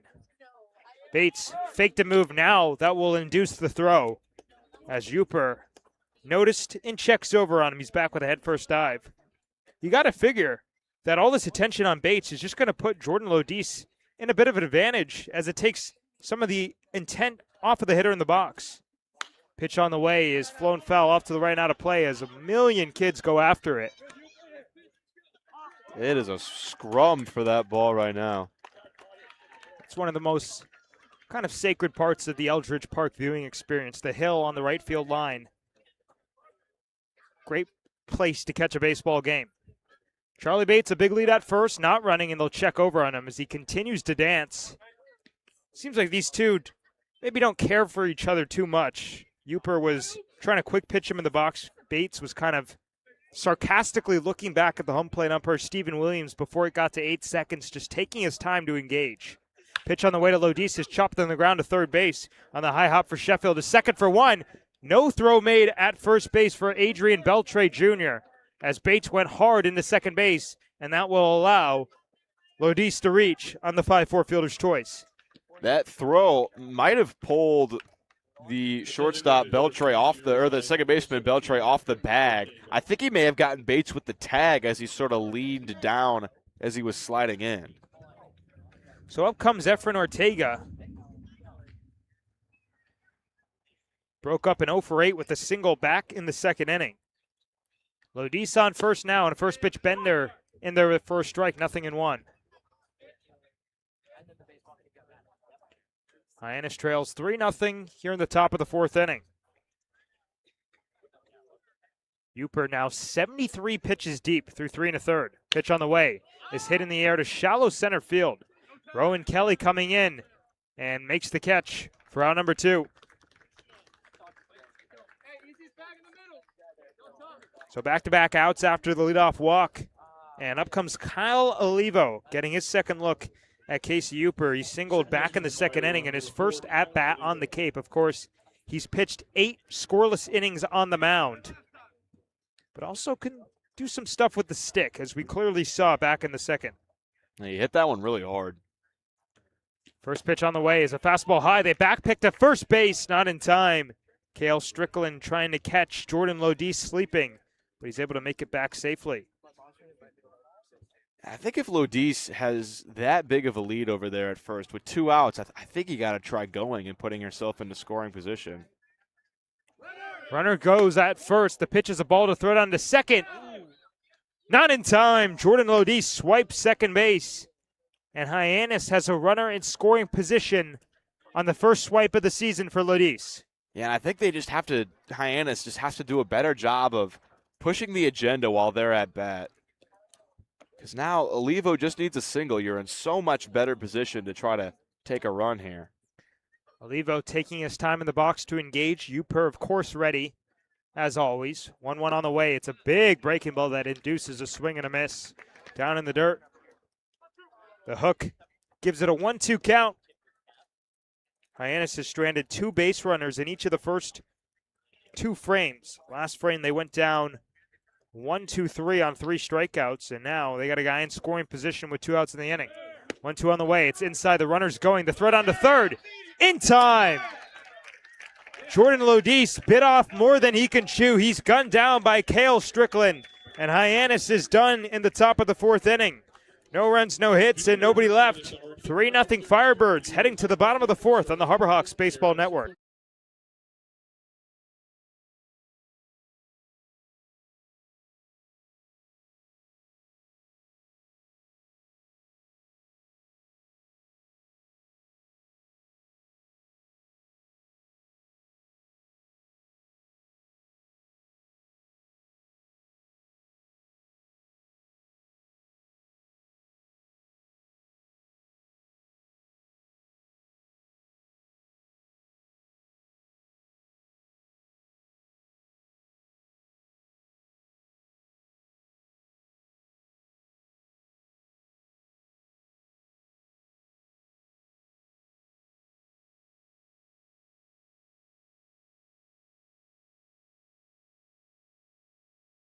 banking, investment, and insurance services to businesses and individuals with more than 120 retail branches.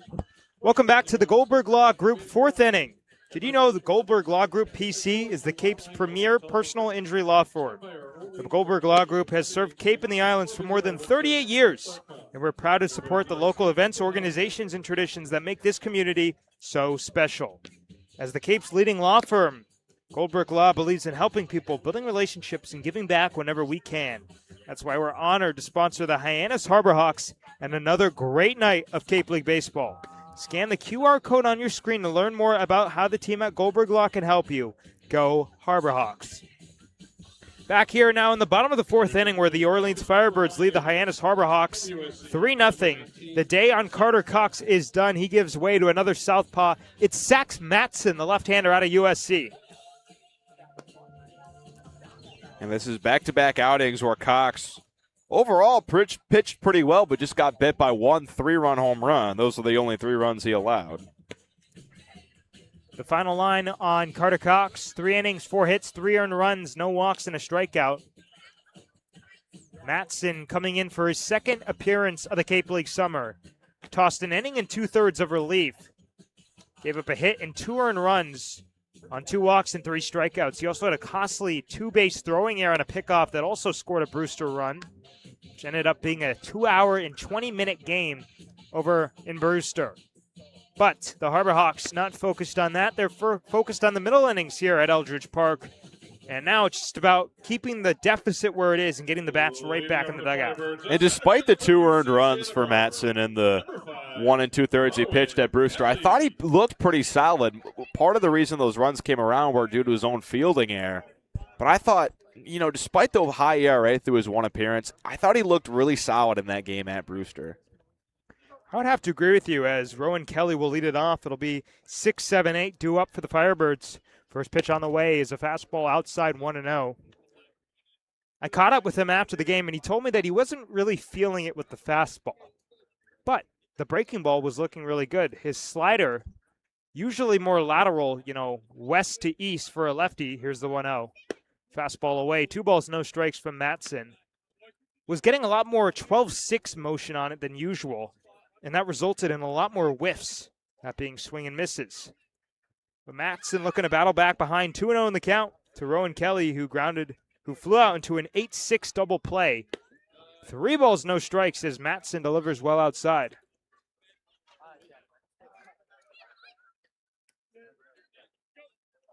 Led all USC relievers with 54 punch-outs in 43 innings this past spring for Andy Stankiewicz and the Trojans. But behind in the count 3-0.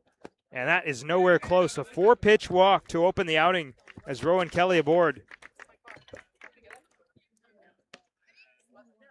Yeah, and he just didn't look too comfortable in that first at-bat coming out of the bullpen. A lot of big misses with the heater. See if he could settle into this inning against Cale Strickland, the Orleans catcher coming up right now. 22 walks in 43 innings this past spring for Matson. That's a 4.6 walks per 9. As Strickland grounded out back to the pitcher Carter Cox in the second inning. First pitch on the way. Fastball. There's a strike from Matson. 0-1.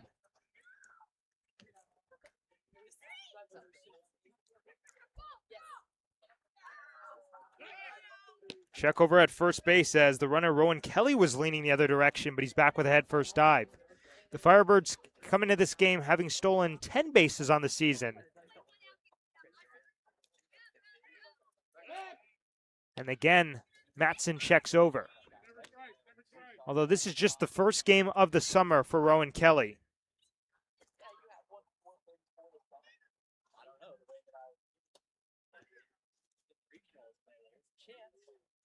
Matson a long pause on the hill. Finally, the 0-1 pitch coming up to Cale Strickland is a breaking ball right at the knees, 0-2.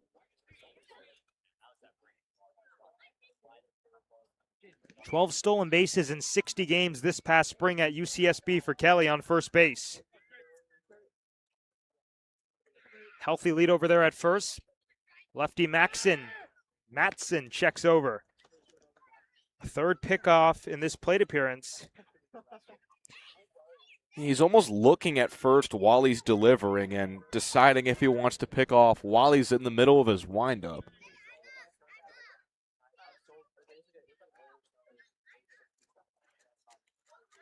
On a 0-2, the runner's not going. It was a start and a stop. Breaking ball misses downstairs from Matson. 1 ball, 2 strikes. Cale Strickland out of UNC Charlotte. And he went 3 for 3 with 2 ribbies yesterday against Wareham. The Firebirds playing in a really, really difficult Eastern Division. Here's the 1-2 pitch. Fastball up and away, 2-2. I mean, YD leading the charge. 8-1 on the season for those Red Sox. Yeah, and Orleans needs every win they can get to keep pace with the teams in front of them. Every team in the East has a winning record except Orleans. As Matson checks over at first, it almost got away from Caden Miller. And again, as mentioned, he made a costly 2-base throwing error on a pickoff against Brewster that allowed a run to score. And we've talked about it this season. If a pitcher commits an error, the run is an earned run. Count even up at 2-2 to Strickland. Runner goes on the pitch. It's a ball. The throw down to second. Not in time as it was skipped in from John Embry. And Rowan Kelly swipes a bag in his first game on the Cape. Yeah, got a really good jump that time. No chance really for Ortega, who has had trouble throwing out runners on the Cape this season, but that one's not on him. It was a great jump over there at first from Kelly. So a man in scoring position for the Firebirds. 3-0 Firebirds here in the bottom of the 4th inning. A fastball will sail upstairs, ball 4. And now back-to-back base on balls allowed by Matson to start the 4th.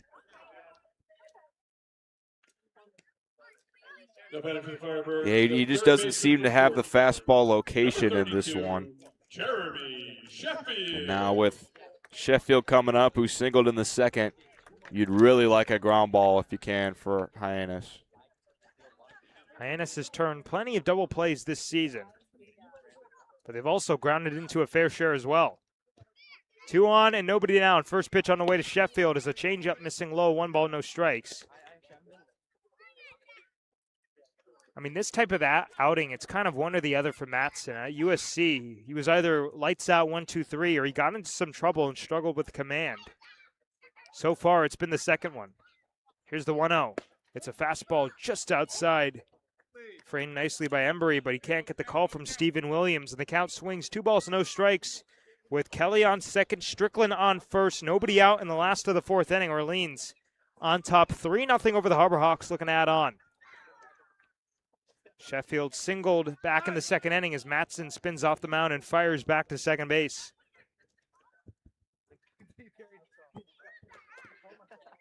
Sun is setting here at Eldridge Park.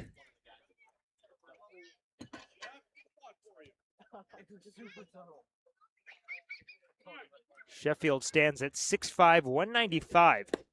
2-0 taken all the way, and a fastball that clips the block at the knees. 2 balls and a strike from Matson.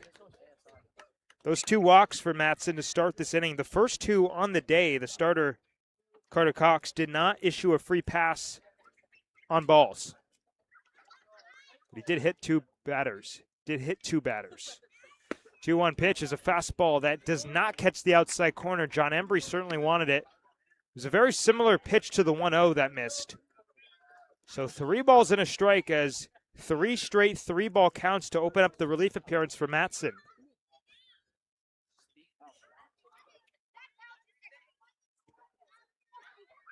Here's the pitch on the way, and it's flown foul up the first base line into the parking lot. Narrowly hits a car. Yeah, if I'm Matson, I would try to go to the breaking stuff here because the fastball location just hasn't been there today. There's a big pitch upcoming against Sheffield. Sheffield is not grounded into a double play this season, but that might change now. He chops one on a high hop. Charlie Bates to second for 1. On to first. Not in time. Sheffield legs it out. They force the middleman Strickland out as Rowan Kelly takes third base. You know, Sheffield was moving down the first base line. He did not want that first double play on his ledger. Beat it out at first, and now Adrian Beltre Jr. with a chance to add on some more runs for Orleans. Beltre was the lone strikeout against Carter Cox, the lone strikeout for Hyannis pitching to this point, as Matson still now one pitch away. Lackadaisically throws over to first base and getting back safely. Sheffield with a headfirst dive.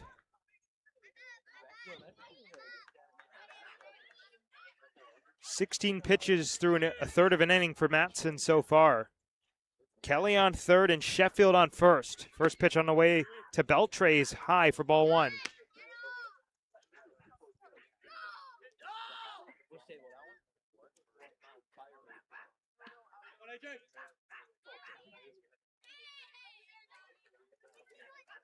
Want to know the count? Runners at the corners. The pitch is hit in the air on the right side of the infield. Olivo in a shallow outfield lawn mates the catch. No tag from Rowan Kelly. A huge out number two for Sax Matson. Yeah, he ran that pitch inside on Beltre, and it just sort of sawed him off, hit it off the handle of the bat. Easy pop-up over to shallow right. Just not quite deep enough for Kelly to try to test it. He has speed over there at third, but not enough to try that one. But Tyler Myatt at the plate, probably the last guy you want to see on this Orleans order with runners on. A double in the first and a fly out to center field in the second. First pitch on the way. It's a fastball low for ball one, although that fly out back in the second inning broke up a 5-for-5 streak dating back to last night against Wareham. Hits in all four plate appearances against the Gatemen 24 hours ago. He's fifth on the Cape in OPS and fifth in slugging as well. Matson checks over at first. It's a high throw as Caden Miller has to leave his feet and makes the catch. You know, with two outs, I think you'd like to see Matson really focus on the batter here and not worry about the runner on first and throw another pickoff away. Pitch on the way is a fastball high for ball two. Matson continues to fall behind. The first three hitters he faced in this outing all saw 3-ball counts. And so far behind 2-0 with runners at the corners and 2 outs, a 3-0 Orleans lead in the bottom of the fourth inning. And a 2-0 fastball well upstairs.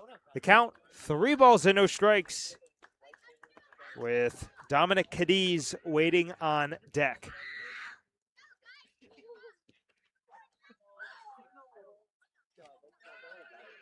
Matson comes set, gets his bearings.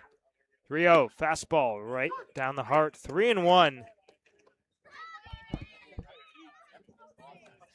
Hyannis pitching came into this game second on the Cape with a 2.12 ERA on the road. Compare that to a 7.68 mark at home, but so far they've struggled through the first 3 2/3 innings. A wild swing and a miss on 3-1 from Myatt, who might have climbed the ladder out of the zone, 3-2. Yeah, he saw that juicy fastball and just couldn't quite hold up there. Probably above the zone that time. Good pitch from Matson. Enticed the swing. Here's the full count pitch. Runners on the move on 3-2. It's outside ball 4. Third walk of the inning for Sax Matson. And the bases are loaded for Dominic Cadiz. The batter for the Firebirds, the first baseman from UCLA, number 30, Dominic Cadiz. Yeah, Matson just hasn't really been able to consistently find the zone with that heater. Missed outside of the lefty Myatt, and Cadiz comes into this game with a 324 average. That's the highest on Orleans and 8th on the Cape. First pitch on the way. It's low for ball 1.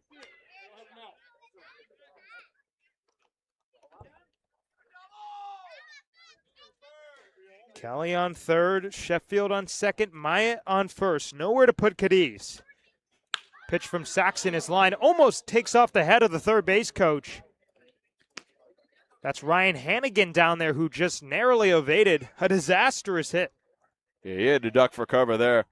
I'm sure he likes the way his two-hitter is putting contact on the ball right now. That was a hot shot and almost got into the corner for extra bases. 1-1 the count. 3-0 Firebirds in the bottom of the fourth. Pitch from Matson, away for ball 2. It's now 27 pitches through two-thirds of an inning for the left-hander on the hill.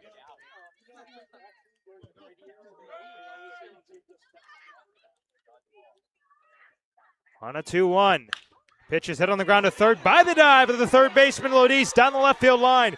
Kelly scores, and it's called a foul ball.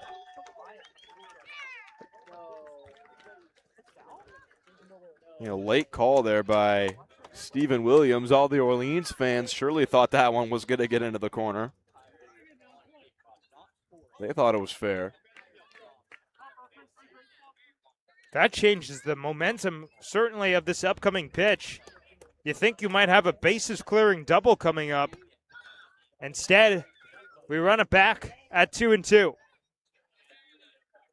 Bases filled with Firebirds here in the last of the fourth inning. Matson looking to get out of the jam.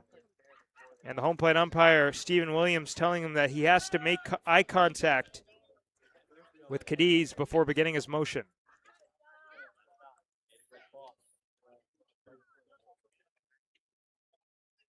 Pitch on the way, 2-2. Breaking ball outside for ball 3. And now it's time to party. Runners at every base. 3-2, 2 outs. Everybody's going to be on the move. Need a strike here. Here we go. Time to party. The pitch on the way. In the air, right on the left side of the infield. Charlie Bates under and makes the catch. Matson out of the jam, and he throws up the donut. No runs, no hits, and 3 left on base. We'll head to the top of the 5th inning. The Firebirds lead the Harbor Hawks 3-0 on the Harbor Hawks Baseball Network. When it comes to delicious food, the best place to start is with great appliances. And Cam Appliances is your one-stop shop for any budget with brands like Thermador, Viking, Bosch, GE, and so much more. Cam Appliances, sales, delivery, installation, and service in the heart of your home with locations in Hyannis, Nantucket, and Hanover.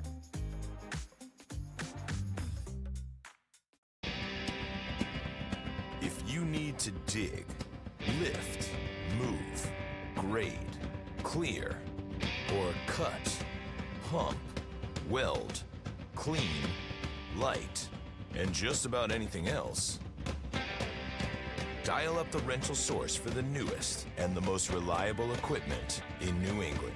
Staffed with equipment and construction experts, Milton Rents, your local source. We welcome you back to Eldridge Park, now in the top of the 5th inning.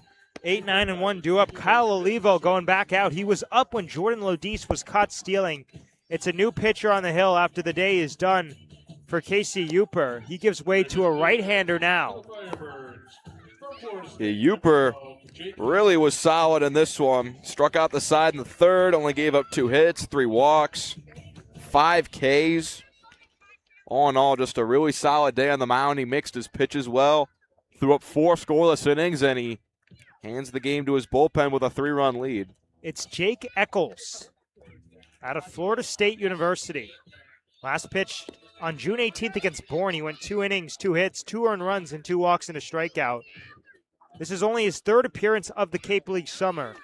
But Hyannis says they crack into the middle innings. Now or never, down 3-0, just to try to claw back an inch closer. Olivo 1 for 1 on the day. He singled back in the 2nd inning on his first at-bat on Cape Cod. Of course, a two-way star out of Iowa.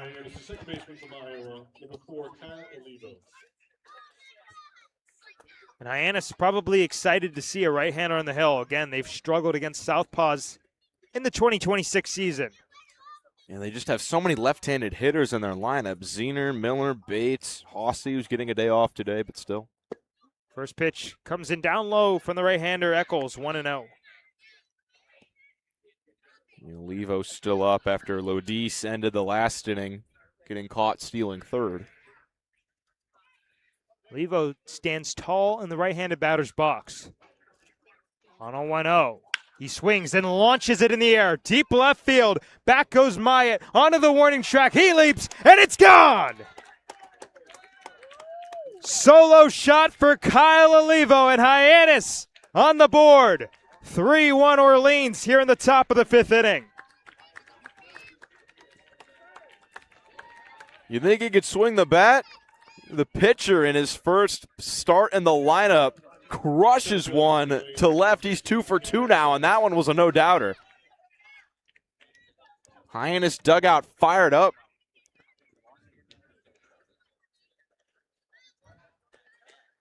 Four doubles and a home run in 28 at-bats this past spring at Iowa, and already showing the power early on the Cape. First pitch to Tanner Chun is away for ball 1. I mean, you got to justify keeping him in the lineup after this start. I believe he's scheduled to pitch tomorrow. The day after tomorrow. Yeah, because Hyannis wasn't supposed to have a game tomorrow, but the game yesterday against Harwich got postponed to Thursday. 2 on the way to Chun is popped up on the left side of the infield in foul territory. Jeremy Sheffield going. The third baseman has no play.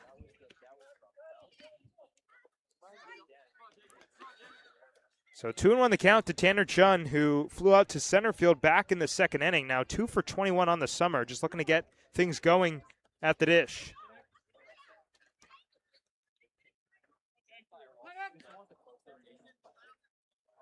Nobody on, nobody out. Here in the top of the 5th inning, a run home for Hyannis. As the Harbor Hawks greet the righty Jake Eccles rudely. 2-1 pitch as a fastball swung through at the top of the zone. Chun climbed the ladder. Count level, 2 balls and 2 strikes.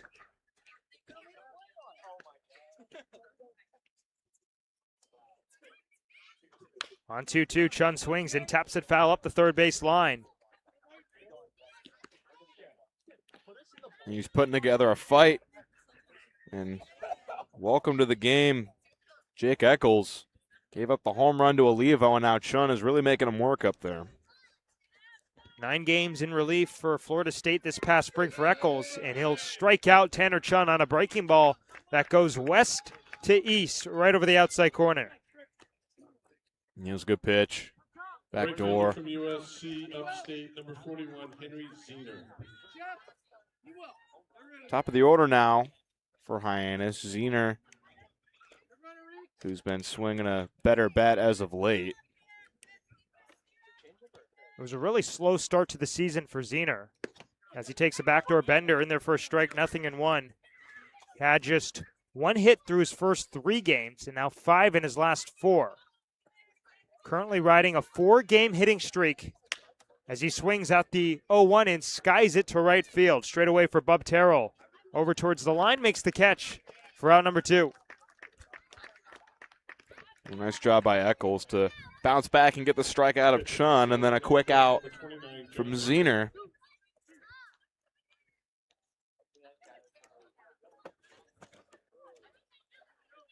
So 2 outs, nobody on. A 3-run Firebirds lead, and John Embry stepping up to the plate. Struck out swinging his last time up. I was back in the 3rd inning where the starter, Casey Uper, struck out the side against the Harbor Hawks. He takes a strike at the knees, 0-1. The final line on the starter, Uper, really, really strong start. Pitch on the way is a called strike, 0-2. For Uper, 4 innings, 2 hits, no runs, 3 walks, and 5 strikeouts. On an 0-2, Embry swings, lines it to right field. Bub Terrell comes in and makes the catch. Bill at the cap high for the final out of the inning. Hyannis is on the board on the solo shot from Kyle Olivo. 1 run on a hit and nobody left. 3-1 Firebirds heading to the bottom of the 5th inning on the Harbor Hawks Baseball Network. When it comes to delicious food, the best place to start is with great appliances. And Cam Appliances is your one-stop shop for any budget with brands like Thermador, Viking, Bosch, GE, and so much more. Cam Appliances, sales, delivery, installation, and service in the heart of your home, with locations in Hyannis, Nantucket, and Hanover.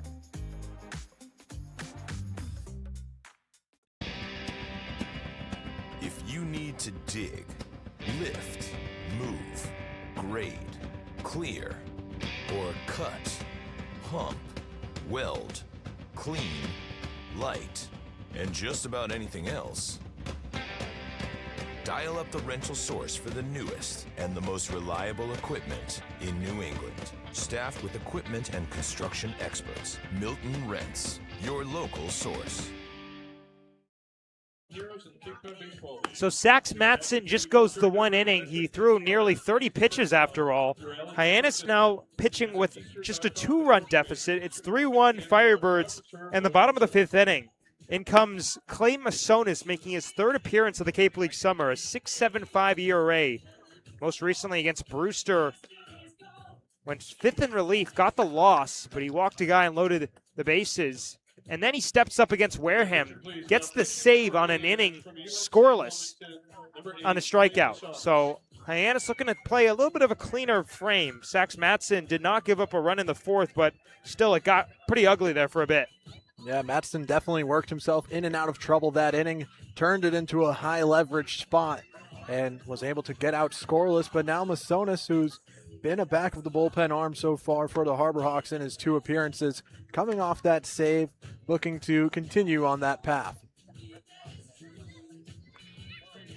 Final line on Sax Matson, an inning, no hits, no runs, with 3 walks and no strikeouts. Probably gave Mitch Carricker a little bit too much of a scare, and with the pitch count nearing 30, he'll go the 1 frame. The lucky thing is, Chaz, Hyannis coming off 48 hours of rest after the off day and then the rainout. We know a lot of pitchers are available today for the Harbor Hawks, and against Chatham, we saw plenty of pitchers come into the game as well. 7 arms used in last game, but even those arms should be pretty well rested by this point, although we likely won't see too many repeat entries into the game from Chatham. Masonis going to face the heart of the order, 3-4-5 for Kelly Nicholson. It's Elijah Iquez, Bub Terrell, and Nate Savoy. First pitch on the way is a fastball low from Masonis, 1 ball, no strikes. You know, while Masonis did get the loss on opening day against Brewster, I thought he honestly pitched relatively well compared to the rest of the Hyannis pitching staff. Here's the 1-0 pitch to Iquez. It's a fastball right at the knees, 1-1.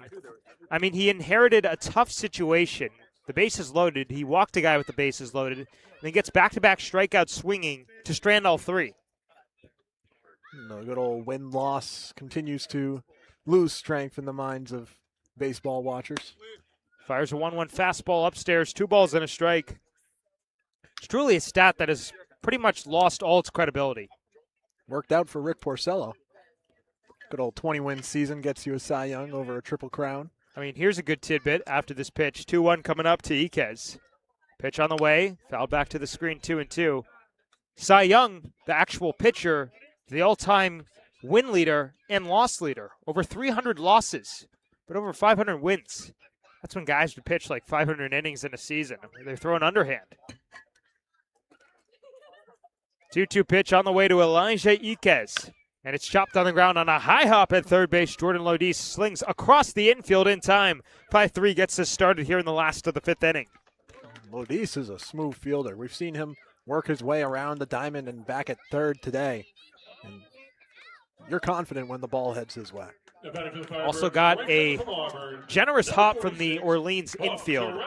So that'll bring up Bub Terrell, who's reached both times in this game. 3-run Jimmy Jack in the 1st inning and then a hit by pitch in the 3rd. His home run, the difference in this game. Orleans leads 3-1. First pitch on the way, fouled back to the screen. Looks like it might have gone a piece of a camera. Yeah, I got a piece of the tripod back there.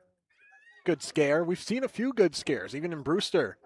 That one, there was a tight window in the netting. I don't know if there's any gap for this camera to shoot out of. 0-1 the count. The pitch on the way to Terrell is chopped on the ground over by the Orleans dugout. They're housed on the first base side here at Eldridge Park. I mean, back in the first inning of this game, I got probably as close as I've ever gotten to catching a foul ball. Foul ball over by the netting here. A hit off the side. Maybe about, 6 feet to my right. Got everybody a bit excited over here. 0-2 on the way to Bub Terrell. Pitch is launched high in the air, deep to right field. Henry Zener can only watch.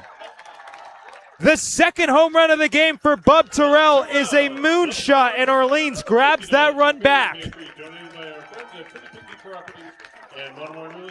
4-1 Firebirds.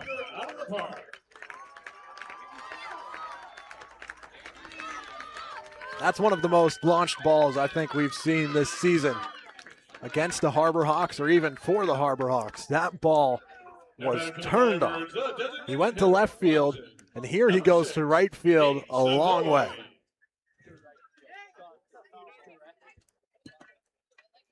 Nate Savoy standing in 1 for 2 on the young knight. About halfway through in the bottom of the 5th inning. Pitch on the way is chopped on the ground, foul up the third base line out ahead. I'd love to see some of the numbers on that home run ball.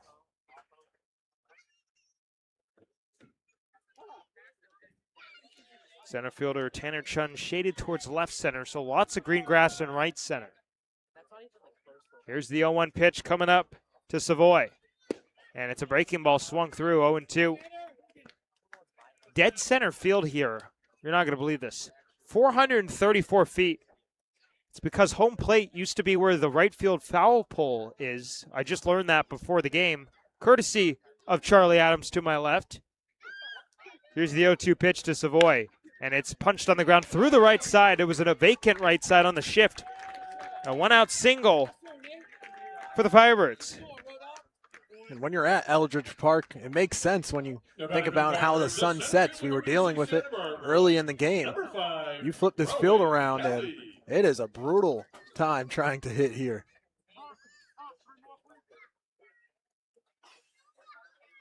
So that'll bring up Rowan Kelly, who stole a base his last time up an inning ago back in the 4th frame. A lefty in the box to face Clay Masonis.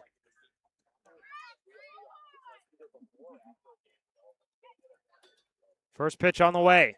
Fastball high for ball 1. I mean, coming into this game, Orleans kind of middle of the pack in terms of offense on the Cape, but I said it earlier, they're kind of the product of a really, really tough Eastern Division. They're 1-3 against the East. Hyannis 0-4. As the pitch is hit in the air to shallow left field, it's chasing JP Hedden over by the line in fair territory, makes the catch for out number 2.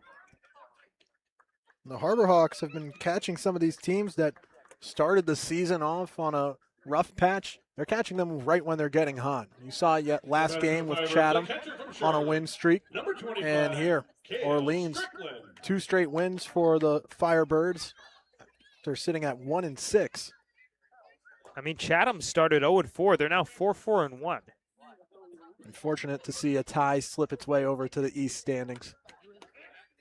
Pitch on the way to Cale Strickland. Will have to wait. They check over at first base where Nate Savoy's back standing. I mean, we've seen so many ties earlier this season. Bourne currently in first place in the West, 3-3-3. First pitch downstairs to Cale Strickland, 1 ball, no strikes. It's an understandable rule and a rule to make for a summer baseball league where there's limited pitching. But one of the beauties of baseball is somehow that a game can go 33 hours and never end, really. Pitch on the way downstairs, 2-0. I mean, Hyannis got an unintentional off day yesterday with the rain out.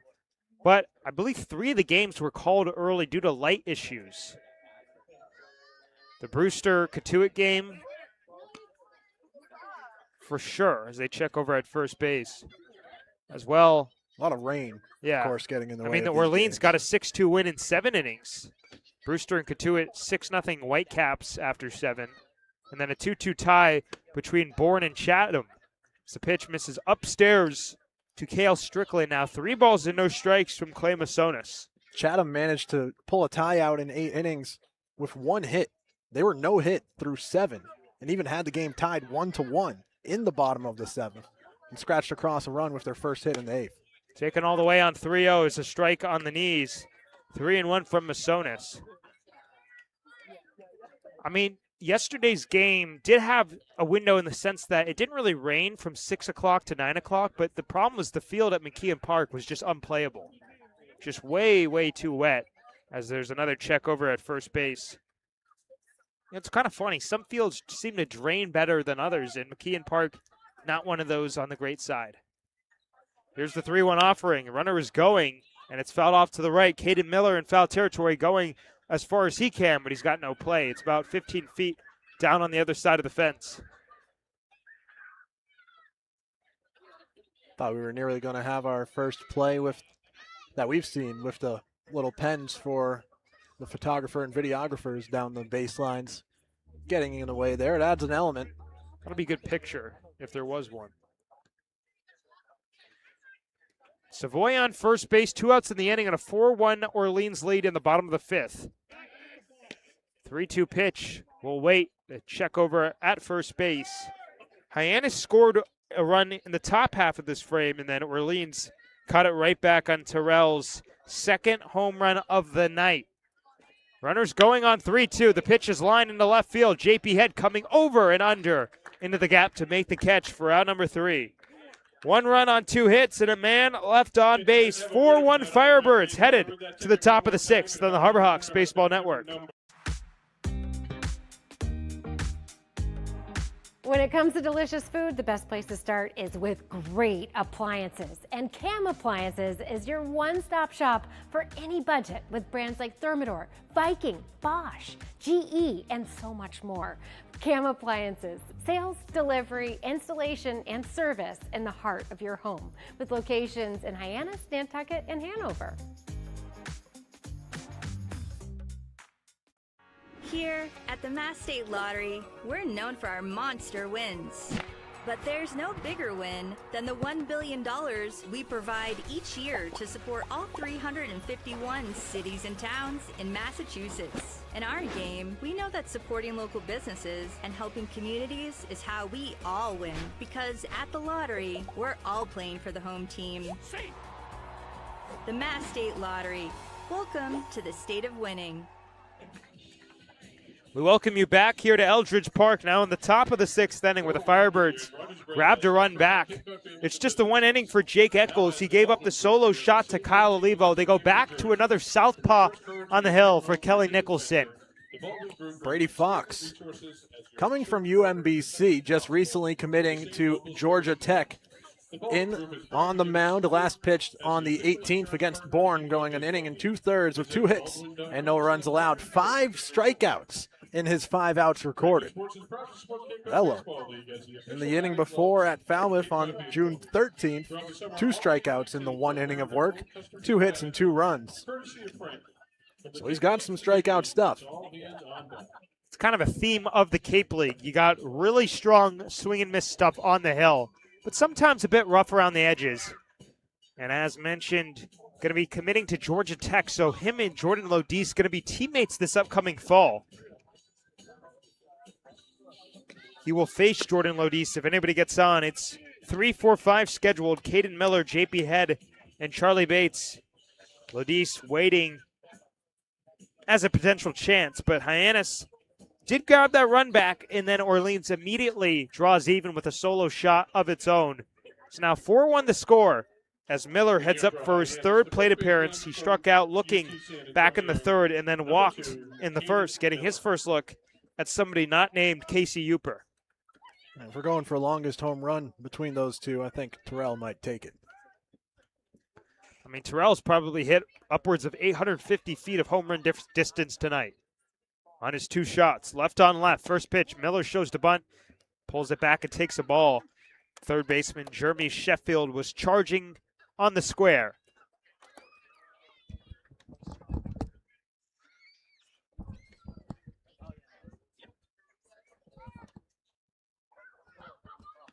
1-0 on the way. Fastball just downstairs. 2 balls and no strikes. Miller coming off a game in which he homered. Now tied with Charlie Bates for the team lead with 2 on the young summer. Rising junior out of UT San Antonio. Takes a strike at the knees. 2-1 from Brady Fox.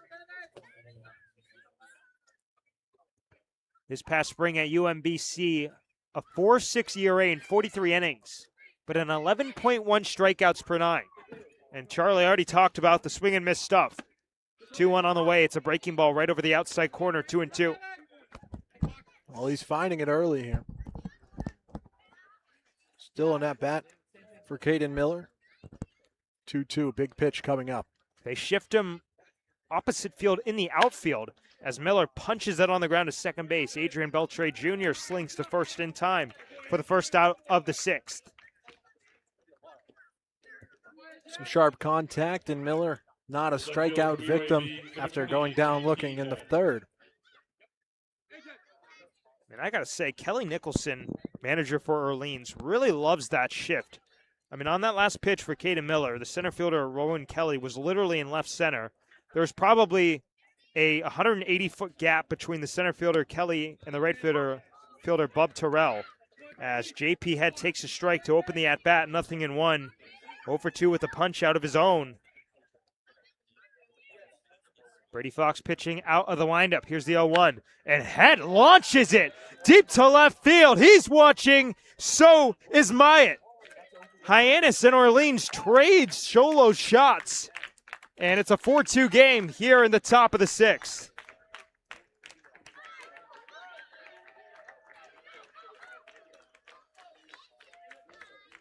Second home run of the summer for JP Head. That's one of those shots where I know you, Max, might have to watch for your car out there. That's a trajectory that's headed towards your Jeep. I could see the Maxmobile from here, and it's in okay condition. That net might not be tall enough to stop a home run with that launch angle from JP Head. Charlie Bates stands in, takes a strike over the outside corner, 0-1. I mean, these home runs we've seen in this game, majestic shots. It's a bit easier to call when you know it's gone. 0-1 to Bates is fouled back to the screen, 0-2. Maybe the first home run of the game. Bub Terrell's first in the bottom of the 1st. Not necessarily a no-doubter, but everything since the Oliva home run, Terrell's second, and now this JP Head shot, no question. 0-2 on the way to Bates. It's a breaking ball floated outside, but the catcher Strickland certainly appreciated it from his pitcher. Pointed back out to Brady Fox.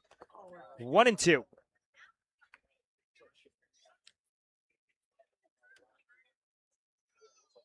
Again, they shift him opposite field on the outfield. 1-2 pitch is fouled back towards us. Went off the mask of Cale Strickland. He's hit the deck. This is not good.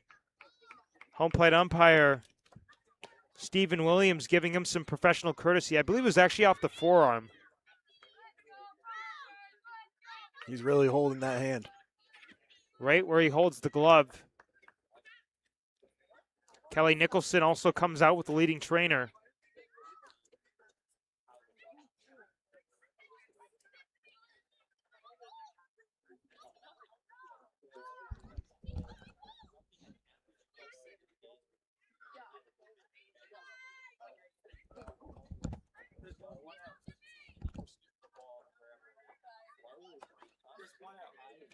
Still waiting on the field.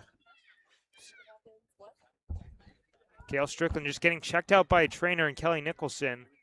Again, it was a pitch fouled back by Charlie Bates. Hit off of his left wrist where he holds the glove, but didn't get any piece of the glove. Looks like he's going to try to stick it out and stay in this game. I'm a bit surprised by that. It really looked like it got him good.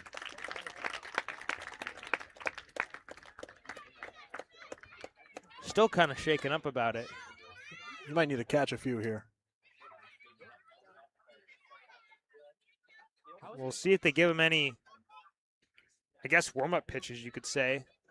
I think they might have kept the trainer on the field for this, but Yes, same difference here. He'll fight through the pain. He says either he's way. all right. Oh, no, he wants him to throw a fastball. Oh, that makes some sense. Here it is. Probably throwing these at like 70%. You don't want it to count really towards the internal pitch count. Well, Bates stands back in 1-2 with 1 out in the inning. A run home for Hyannis. 4-1 Orleans in the top of the 6th. 4-2, excuse me. As Bates swings and misses strike 3. Breaking ball cut on and missed on the left-on-left matchup. First strikeout of the appearance for Brady Fox. Tough spot for Charlie Bates with the delay there and a 2-strike count, trying to stay in rhythm. Quickly retired after the break there. And out comes Kelly Nicholson. And they're going to make a call to the bullpen. It's just 2/3 of an inning for Brady Fox. And a reliever coming back into this game. We'll take a quick step aside on the Harbor Hawks Baseball Network.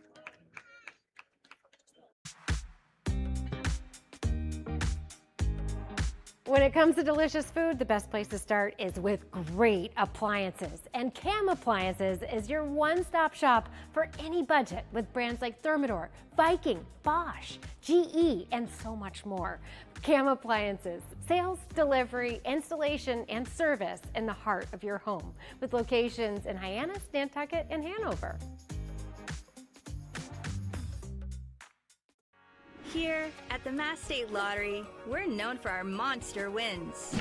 But there's no bigger win than the $1 billion we provide each year to support all 351 cities and towns in Massachusetts. In our game, we know that supporting local businesses and helping communities is how we all win. Because at the lottery, we're all playing for the home team.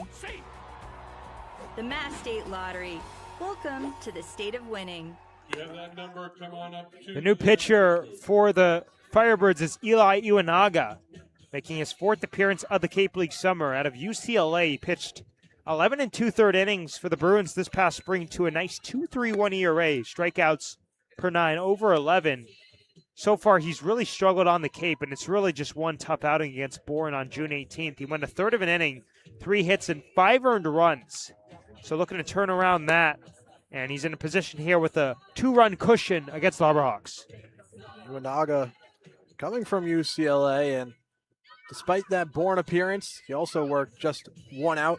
Bit of a bounce back against Katuitt on the 21st, working 1 out and getting the out and getting done. Clearly, Kelly Nicholson likes to mix around his bullpen arms and get others in the action against YD on June 14th, won an inning and 2/3 in his Cape League debut. 2 hits, 1 run, 2 walks, and 2 strikeouts.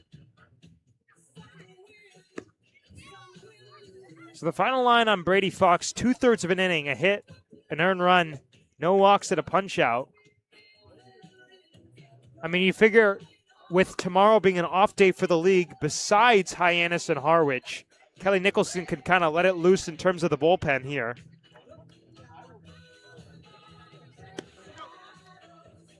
Should be a little exciting to be the only show in town tomorrow. Definitely going to get a lot of people tuning in on Cape League TV. So Jordan Lodise cannot face his future teammate, Brady Fox. Of course, both will be transferring to Georgia Tech. Instead, it's Iwanaga, the Bruin out of the Big Ten. Out of the windup, first pitch comes inside for ball 1. That one popped out of the glove of Strickland behind the plate, who, of course, had the issue early in the inning. Or not even that early, last out. Here's the 1-0 pitch, and Lodise swings, lines it down the left field line. That is a fair ball. It's going to roll into the corner. Lodise around first, heading for second. It's cleaned out by Myatt. His throw not in time. A stand-up double with 2 outs for Jordan Lodise. Jordan Lodise with his hit tool coming alive here. Another double for Lodise. Had a double last time out on a 1-for-3 day, and now back-to-back games. That brings the tying run to the plate for Hyannis. and Efren Ortega. With 2 outs of runners in scoring position this season, Hyannis second in the Cape League with a .293 average. First pitch on the way, a check swing on a pitch down low. Did he go? Yes, he did. Marvick Gomez delivers the news. So those runners in scoring position numbers much better than the overall numbers. Hyannis has gotten it done with 2 outs. 0-1 on the way to Ortega. It's a breaking ball in a similar spot. This one outside, 1-1.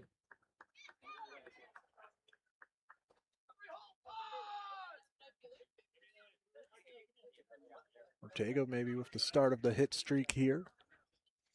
Singled back in the second inning. Broke up an 0 for 9. Takes downstairs in 2-1. 1 run home in this inning on the JP Head solo shot to left. Hyannis down 2 with 2 outs in the top of the 6th inning. Iwanaga looks back at second and comes home, and a pitch is hit in the air to deep right field. Terrell going back, still going onto the warning track with room to make the catch for out number 3. We're joined by our sideline reporter, Sam Guarini. What do you got for us, Sam? Sam here in the 6th inning. Currently the score is 4-2 Firebirds. Ahead of tonight's game, I got the chance to catch up with starting pitcher Carter Cox. Cox was in great spirits before heading on to the mound. I asked him what it means to be playing in the Cape League and getting that start tonight. He told me he's incredibly grateful for the opportunity and he's excited to be competing in one of the best summer leagues in the country. He said playing in the Cape League is every kid's dream and he feels truly blessed to be in this position. Back to you guys. Thanks, Sam.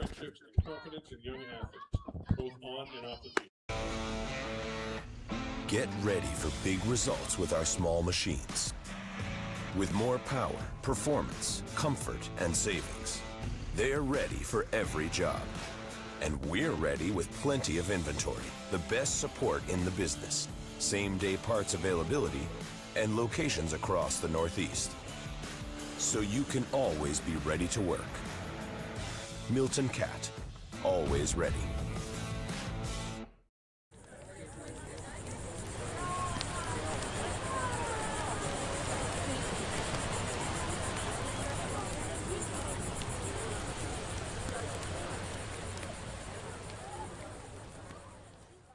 If you can dream it, if you can cruise in it, if you can summer in it, fish from it, or take it for a day at the beach, we can protect it. The Baldwin Group, protecting the possible. Back here at Eldridge Park, now in the bottom of the 6th inning, Orleans leads Hyannis 4-2. The Harbor Hawks grab another run, this time a solo shot off the bat at JP Head. 8-9-1 due up against Clay Masonis. Jeremy Sheffield, Adrian Beltre Jr., and then top of the order, Tyler Myatt scheduled. And this is an inning, Chaz, where if you're Hyannis, you got to throw the 0. Coming off an inning they scored before, Orleans was able to get a run back.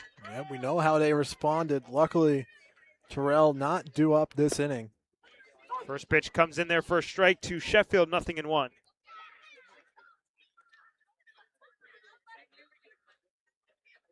Sheffield singled back in the 2nd inning and then grounded into a fielder's choice into the 4th.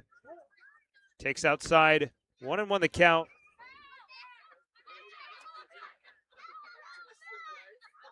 Now on a 2-game hitting streak because he got a knock against Wareham. That hit yesterday broke up a 3-game hitless skid. 1-1 from Masonis is chopped on the ground to shortstop. Charlie Bates gets a nice hop and goes to first in plenty of time for out number 1. Sheffield real on top of the plate in the box and getting around on that one on the ground.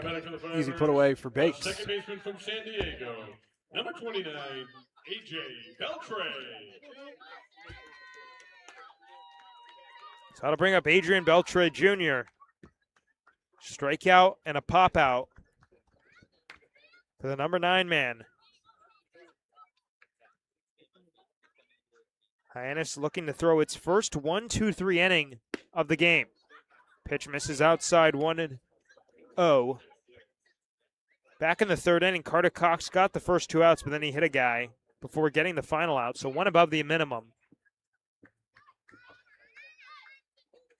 1-0 pitch coming up to Beltre Jr. is chopped on the ground again to Bates. He's got this one to his left, slings to first in time. Back-to-back 6-3 gets us started here in the last of the 6th inning. Charlie Bates had to range a little more this time. Was playing a little closer to the third baseline this time around, too. But still another easy put away for Bates, who's been busy. The whole left side of the infield's been pretty busy today. Only one strikeout in this game for Hyannis pitchers. Very uncharacteristic of the Harbor Hawks. It's the first pitch called strike to Tyler Myatt. On the season, the pitching staff supporting an 11.3 K per 9. That was kind of one of the themes of last year's squad for Mitch Carricker. High strikeout stuff, but high walks. 0-1 pitch is chopped slowly back to the mound. It gets by Masonis, and that will allow Myatt to reach. He went over to first as if he had the ball, kind of jumped the gun, and Hyannis unable to record the 1-2-3 frame. That's a frustrating one. The ground ball's been getting plenty of outs and plenty of ground balls from Masonis, but here just couldn't help himself out.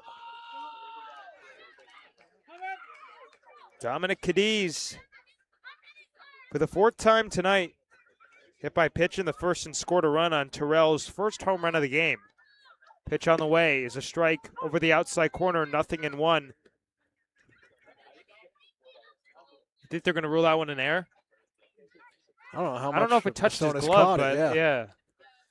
It's one of the interesting rules of baseball. 0-1 on the way is outside, 1-1. The official rule is you cannot rule it in air if it doesn't touch their glove.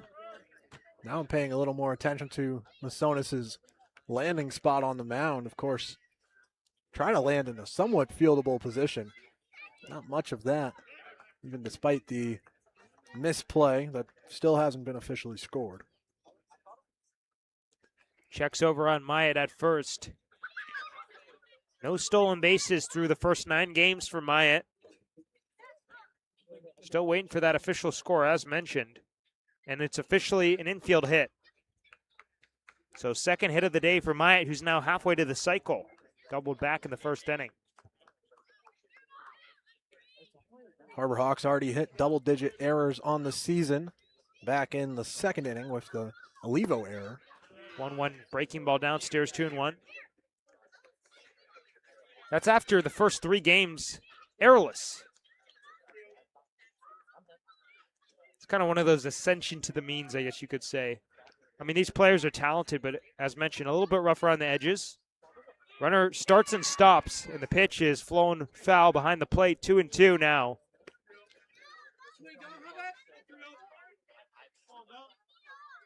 Orleans has left 6 on base in this game. Hyannis 5. 4-2 Firebirds in the bottom of the 6th inning. Myatt on first base with 2 outs. 2-2 pitch coming up to Dominic Cadiz. It's a breaking ball, outside ball 3. And now Myatt can get a head start over at first base.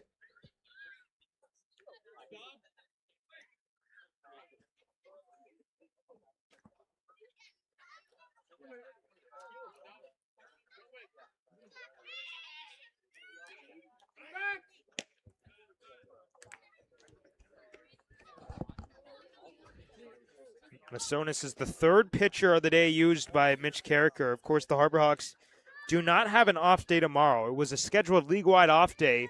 Everybody else besides the Mariners and the Harbor Hawks, as the 3-2 pitch is cut on and missed, strike 3. Masonis picks up his first strike out of the relief appearance. No runs, a hit, and a man left on base. 4-2 Firebirds heading to the 7th on the Harbor Hawks Baseball Network.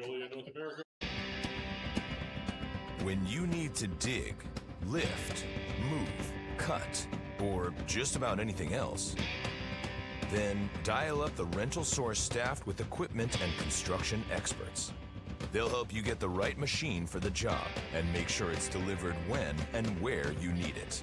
With locations across New England and the newest and most reliable inventory, Milton Rents is your local source. When I started teaching on the Cape 30 years ago, you could buy a house on a teacher's salary. But today, teachers, public safety officers, healthcare and hospitality workers, the people who make the Cape work, are struggling to find homes they can afford. And I really worry about the kids who will follow us. I think it's time we learn to do better. If housing on Cape Cod matters to you, join us at capehousingmatters.org. Hyannis throws a donut in the last of the 6th inning. We enter the later innings, top of the 7th from Eldridge Park. The Harbor Hawks trail the Orleans Firebirds 4-2, and 8-9-1 due up against Eli Iwanaga, starting with Kyle Olivo, who's singled and homered in this game. Jordan Lodis got to Iwanaga, the double with 2 outs, but Ortega couldn't drive him home, and now Olivo swinging a hot bat. Olivo, as mentioned, making his first start in the field of the Cape League summer. Across 2 appearances on the mound, he's gone 8 scoreless, and halfway to something special.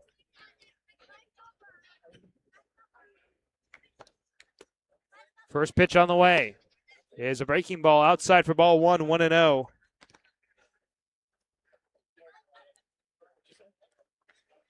He had 28 at-bats this past spring in Iowa. 8 for 28 with 4 doubles and a home run, and we're kind of seeing that so far here tonight. Lines this pitch through the left side in the left field, a base hit. Kyle Olivo is 3 for 3, and Hyannis has a leadoff base runner in the top of the 7th inning. The Harbor Hawks have to be thinking they could have been using him for a little bit here.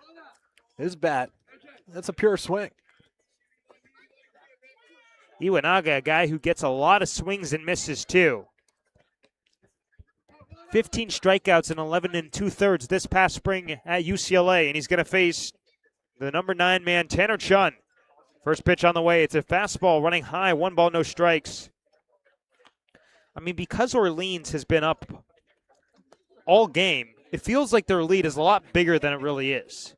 In reality, it's a 4-2 game, and the tying run is at the plate in Tanner Chun. Shows the bunt, takes it back, and pulls it back, and the home plate umpire, Stephen Williams, says that he offered at the pitch, which missed downstairs. So the count, 1-1 on the swing. 2 Hawaii natives between the pitcher and batter here.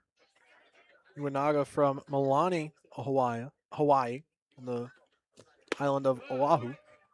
1-1 pitch is a fastball swung through. Chun also from Oahu, from Honolulu, and will be joining the Rainbow Warriors this upcoming fall after 2 years at Tulane. Olivo on first base, Hyannis down 2 in the top of the 7th inning. Nobody out, 1-2 pitch. Chun takes a breaking ball high. The back pick from the catcher, Strickland, briefly gets away from the first baseman Cadiz, but not far enough for Olivo to test it. So the count swings even, 2-2. With the tying run at the plate in Tanner Chun.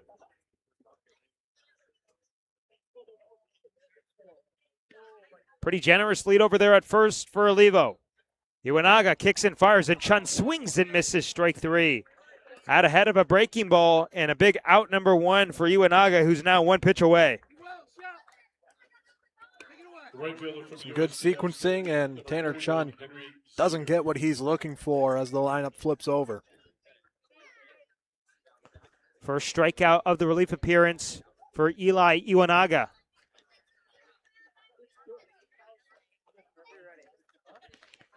So Zener takes a first pitch, missing upstairs. Another back pick from Cale Strickland. Not in time as Olivo back with a head first dive. You got to figure he's getting a lot of physical activity in, and he's scheduled to pitch in 2 days. Over there at first base for Olivo. Zener 0 for 3 out of the top spot of the order. Strikeout back in the first inning. 1-0 pitch from Iwanaga as a fastball outside. 2 balls and no strikes with John Embry waiting on deck. What do you do with him tomorrow? He's 3 for 3. Outfield shifted opposite field. 2-0 pitch is a backdoor bender just outside. Cale Strickland wanted the call from Stephen Williams, but he does not get it. 3 balls and no strikes. The tying run is at the plate, and Henry Zener with 1 out in the visiting half of the 7th inning. 3-0 offerings, a fastball downstairs, ball 4. A base on balls, and 2 on and 1 down for Hyannis, and Embry coming up to the plate. Just the guy you want to see. Embry reached in the first inning and hasn't recorded a hit yet. Bit of a necessary mound visit for one of the most feared hitters in the Young Cape season. Embry comes into this game 4th in the Cape League in average at 440, 6th in OPS. Still looking for that first home run of the season. He popped 17 this past spring in 52 games at Florida Gulf Coast.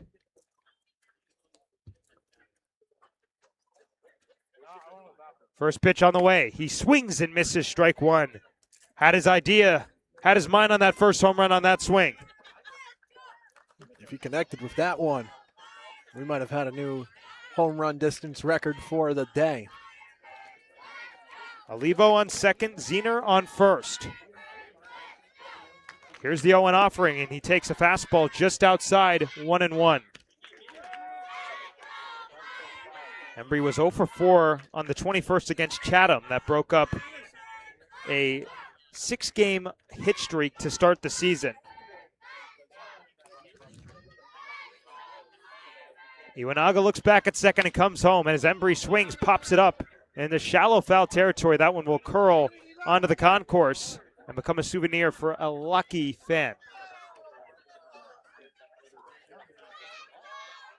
So 1-2 the count. Embry walked in the first, struck out in the third, and flew out to right in the fifth. An 0 for 2 day for the Harbor Hawks catcher. Iwanaga comes set, the glove at his belt, looks back at second. Righty kicks and fires. Embry takes a breaking ball just outside. It's a big take with 2 strikes.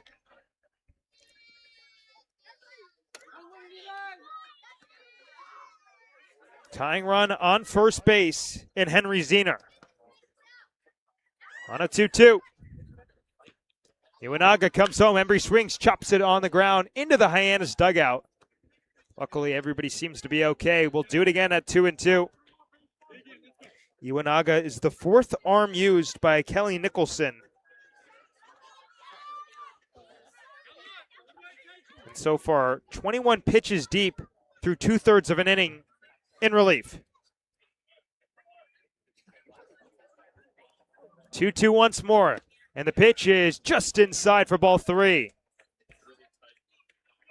This has been a real competitive at-bat here. There is movement in the Orleans bullpen. Like an arm just finished warming up. 3-2 count, 7th pitch of this at-bat. On its way to Embry. He swings, he takes strike 3 over the outside corner. Frozen pizza with a breaking ball and a huge out number 2 for Eli Iwanaga. Embry frustrated with himself letting that one by, but still a chance here for the Harbor Hawks with 2 away and that new arm that just finished warming up on his way in. Kelly Nicholson out to the mound. Olivo on second, Zener on first. Hyannis down 2 with 2 outs in the top of the 7th. We'll take a step aside on the Harbor Hawks Baseball Network. When it comes to delicious food, the best place to start is with great appliances. And Cam Appliances is your one-stop shop for any budget with brands like Thermador, Viking, Bosch, GE, and so much more. Cam Appliances, sales, delivery, installation, and service in the heart of your home with locations in Hyannis, Nantucket, and Hanover. Here at the Mass State Lottery, we're known for our monster wins. But there's no bigger win than the $1 billion we provide each year to support all 351 cities and towns in Massachusetts. In our game, we know that supporting local businesses and helping communities is how we all win. Because at the lottery, we're all playing for the home team. The Mass State Lottery. Welcome to the state of winning. Grant Garman is the new pitcher for Kelly Nicholson in Orleans. The Firebirds command a 4-2 lead, but the tying run is on first base in Henry Zener. 2 outs in the inning. It's the Rainbow Warrior, Grant Garman, making his 3rd appearance of the Cape League Summer. So far, 4 innings across 2 outings and 2 earned runs, totaling 4 strikeouts. Pitched 25 innings in relief this past spring for the Rainbow Warriors, a 5.04 runs average and 4.68 ERA mark, but the strikeouts as high as they get. 12.2 K per nine, and he's looking for a punch out here, Chaz. Big spot to come into. He's gone 2 innings in both outings. Maybe he'll go 2 innings and 1 out here to close this game out. It's all going to depend on how he can get out of this frame. Heart of the order, starting with Caden Miller. 3, 4, 5 waiting. There are 2 outs in the inning, but Miller steps up to the plate, 0 for 2 with a walk. He homered in his most recent game against Chatham. From UT San Antonio, number 2, Caden Miller. Kyle Olivo on second, Henry Zener on first, the tying run.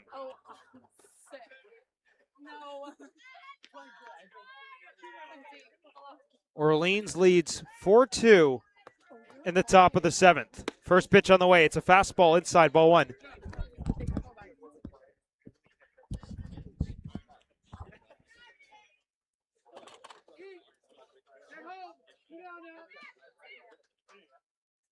Garmin looks back at second, comes home. Breaking ball hit on the ground at first base. A nice high hop for Dominic Cadiz. Takes it to the bag himself for the final out of the inning. No runs on a hit and 2 left on base. We'll head to the bottom of the 7th inning from Eldridge Park. 4-2 Orleans on the Harbor Hawks Baseball Network.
Great job, kids.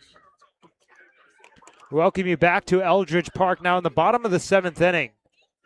There's a new pitcher on the hill for the Harbor Hawks. Clay Masonis' day is done. He gives way to Liam Canine, who has not pitched in 9 days. His last outing was June 15th at Harwich. He started and got the loss. 3 innings, 5 hits, 4 runs, 3 earned, 2 walks and a strikeout. It was a game that he just really struggled to command the strike zone. He fell behind of hitters early. And here, Chaz, in a game where you're down by 2, there's no room for error. No room for error, and time to bounce back in a more familiar role here with the Harbor Hawks out of the bullpen. Had 11 starts at Princeton this spring season. And over the summer, finished up with the Harbor Hawks in 4.1 innings across 2 appearances.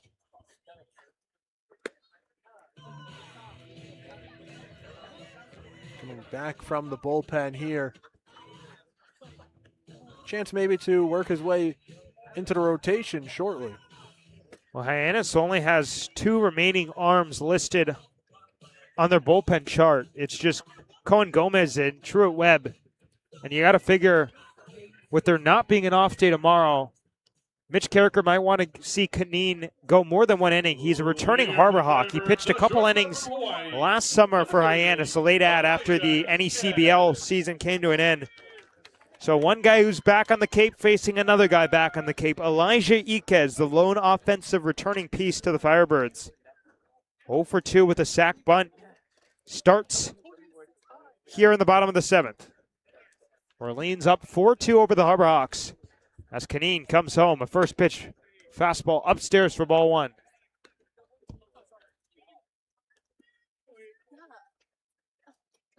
Iquez hasn't found the hit column today, but the man waiting on deck sure has. Bub Terrell has homered twice in this game. Waits on deck. 1-0 pitch is a fastball outside for ball 2. Pretty similar to how we saw his Harwich outing start. 2 misses that just didn't really flirt with the zone.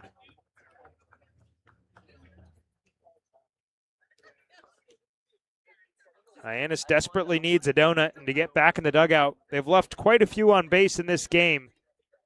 As a 2-0 fastball will tail low. 3 balls, no strikes, and you got to figure a new arm out on the mound. He's going to be taken until he sees one in the zone.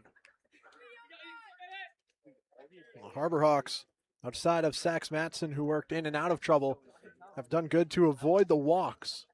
It's just been the long ball tonight. 3-0 taken all the way. A generous strike call from the home plate umpire, Stephen Williams. 3 walks on the day for the Harbor Hawks, all belonging to Sax Matson. Ickes is another Firebird crowding the box. Had to move out of the way on that pitch for a still called strike. Here's the 3-1, and he swings and pops it up into center field. Tanner Chun can't see it, still can't see it, and it will be caught by the right fielder, Henry Zener. Tanner Chun had no idea where it was, completely lost it in the lights, but luckily the right fielder, Zener, had a beat on it right off the bat. Plenty of height on that one. Time for Zener to make his way over. A bit stressful for Chun, but Zener had it under control. And now the entire ballpark maybe waking up a little bit when they see the guy in the batter's box. Bub Terrell has reached all 3 times in this game. He's plated 4, and he's homered twice. Both of them pretty tape measure jobs, including the last one up. Back in the 5th inning, an absolute moonshot. First pitch on the way. He's late on a fastball from Canine, 0-1. Runs it up in the mid-90s, does the right-hander from Princeton. It's a bit of a good sign. Really, all you can do against a guy like this is keep him off balance. 0-1. Goes to the breaking ball. Misses downstairs. 1-1 the count.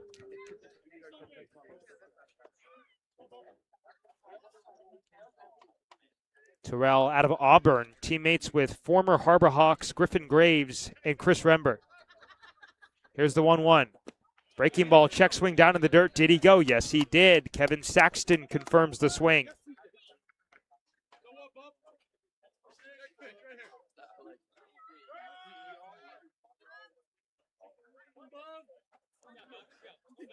Tanner Chun shaded towards left center field, so lots of green grass in right center.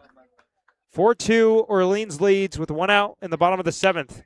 And the pitch is hit on the ground to second base. Kyle Olivo makes the throw over in time. 2 up, 2 down for Liam Canine so far. First time Terrell's been retired. That might be the first time we've seen a ground ball to the right side of the infield played cleanly. The first one to Olivo was an error. Other than that, a lot to the left side.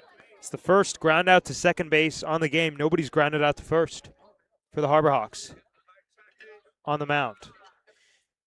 Hyannis looking for its first 1-2-3 inning of the game. Nate Savoy standing in between them. First pitch outside from Canine, 1-0. Savoy, a pair of singles in this game, a knockback in the first. Split by a fly out to right field in the 3rd, and then a single in the 5th. Gets the day off defensively, but the DH duties for Kelly Nicholson, and the recipient of a strike over the outside corner, 1-1.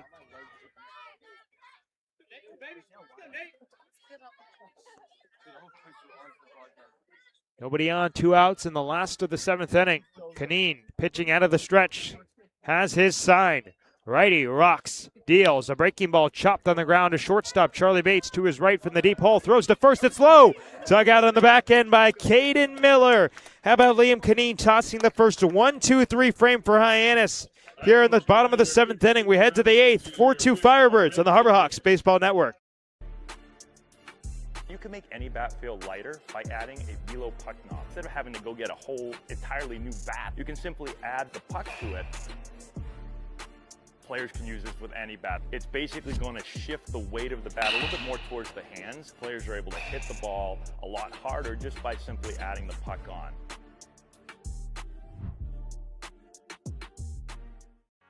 Here at the Mass State Lottery, we're known for our monster wins.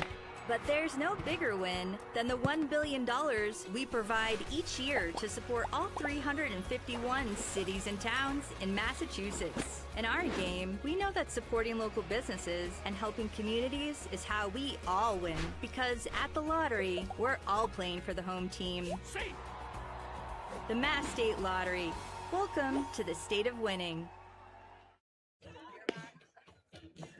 We welcome you back here now in the top of the 8th inning. It's getting late as it looks like Orleans will go to a southpaw, but it's still the same guy, Grant Garman on the hill, who just went the one out in relief of Eli Iwanaga. He got the ground out to Dominic Cadiz. So he will face 4-5-6 due up for the Firebirds. JP Head, Charlie Bates, and Jordan Lodice. Anybody gets on Efren Ortega will have a chance. Hyannis down 2 here in the top of the 8th inning. And it's really now or never. When the Harbor Hawks have gotten a run, it seems like Orleans been able to claw back with one of their own. But Hyannis looking for that illustrious crooked number. And in unsurprising news, the Orleans bullpen is back up and moving. Well, with the off day tomorrow for Orleans, not Hyannis, you figure they got a lot more options than Mitch Carricker. JP Head up for the first time since his home run back in the 6th inning. A tape measure shot.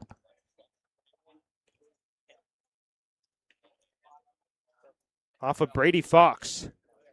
That was a left-hander. He's facing a left-hander here. 1-0 pitch as a fastball swung through at the top of the zone, 1-1. The home run for Head, now his second on the season. He ties Caden Miller and Charlie Bates for 2 at the top of the Hyannis leaderboard. 1-1, he's tardy on a fastball. 1 ball, 2 strikes as Garman continues to go to that top of the zone. I know the bullpen is active. You might be able to let Garman work through this frame. Takes outside here. So the count 2 balls and 2 strikes. JP Head, the tying run is on deck and Bates. Pitch on the way. And a swing and a miss. Had him off balance and guessing. First strikeout of the relief appearance for Grant Garman. Tremendous pitch. And Garman got the best of JP Head on that one.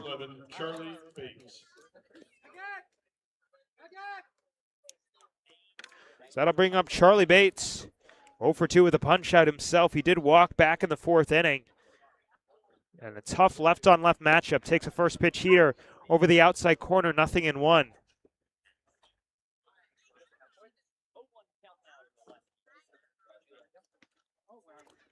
Center fielder Rowan Kelly shifted heavily towards left center. A huge gap in right center. Owen Bender comes outside. 1 ball, 1 strike. This seems like a pretty common theme from Kelly Nicholson. When the lefty's up, they shift him away in the outfield, and vice versa for a righty. Here's the 1-1. Fastball just downstairs. 2-1 the count. I mean, really, Hyannis just needs a base runner, and then any magic can happen. Harbor Hawks have left 7 on base in this game.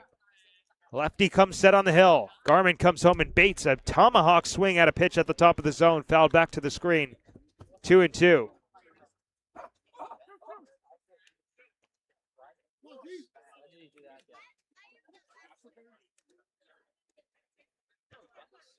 Garman has this sign, pitching out of the stretch, kicks in, fires a pitch, hit foul over our heads. We'll do it again at 2-2.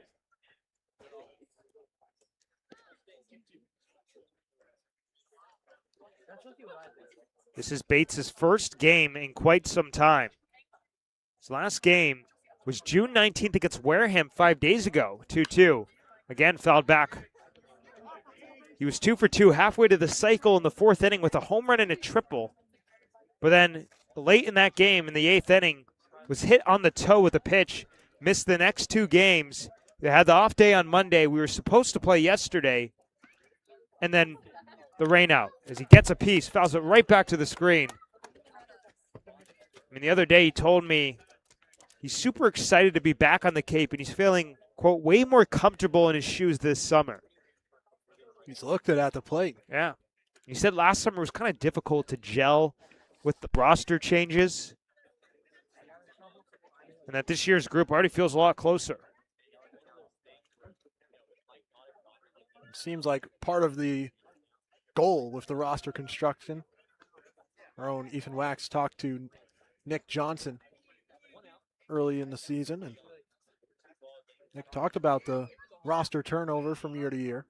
2-2 to Bates is a breaking ball just outside. Count runs full, ball 3.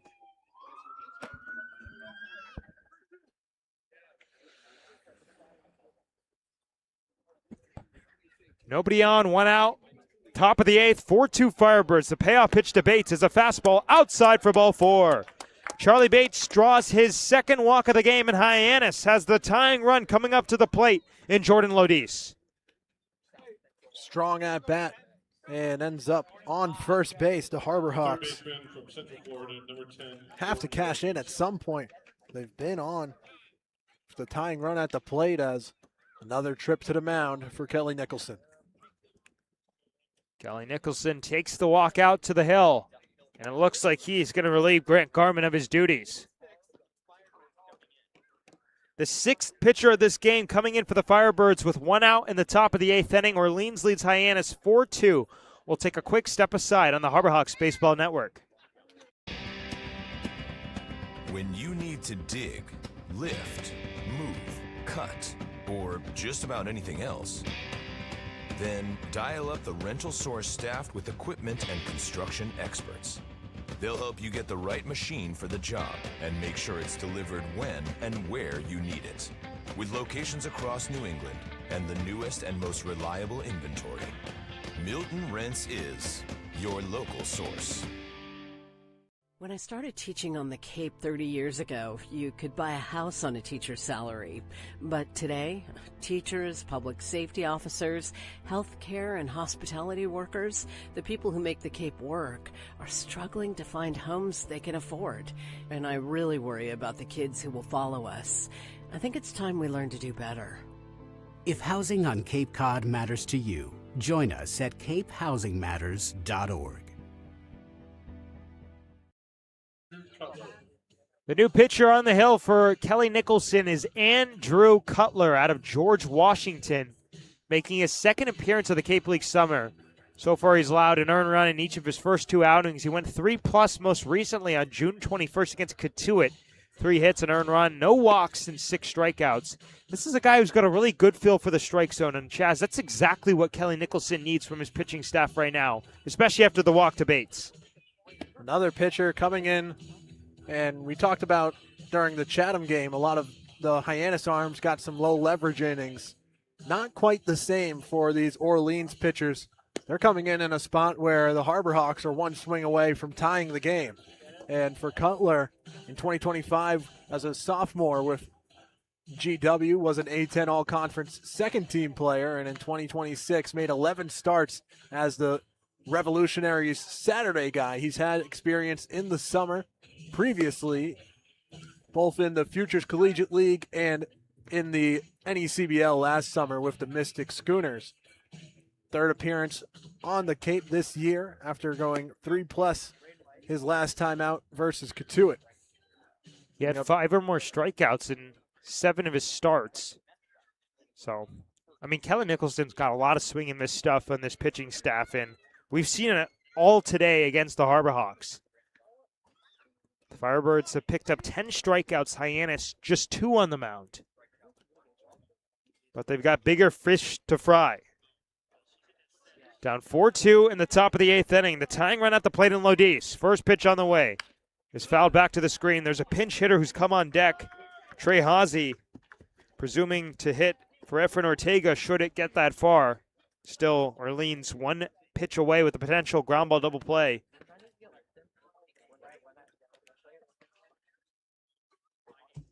On 1 the count. Pitch on the way to Lodis is swung on and miss. Goes to the bender, started it over the top of the zone, and it falls off the face of the earth. 0-2. This is the 2nd straight at bat for Lodis, welcoming in a new arm. Lodis doubled in the 6th to introduce the new pitcher that inning after Fox was relieved. Pitch on the way is outside for ball one. It was a fastball. Bates, a healthy lead at first, but you got to figure probably won't try anything given the situation.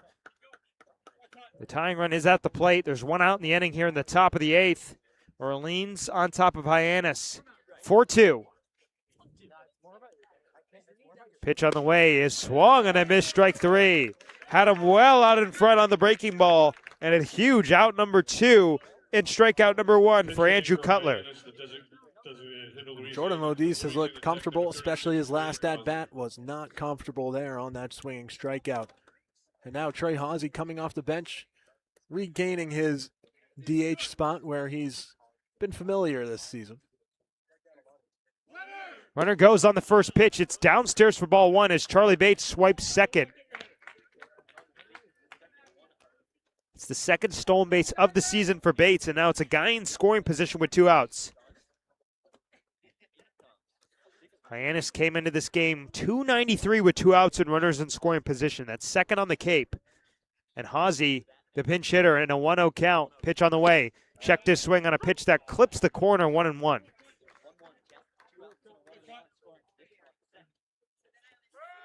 Leads the team in plate appearances and at-bats and on a 4-game on-base streak. The incoming Ole Miss Rebel transferring from Louisiana Tech. Pitch on the way is swung and a miss. Fastball climbed the ladder. 1-2.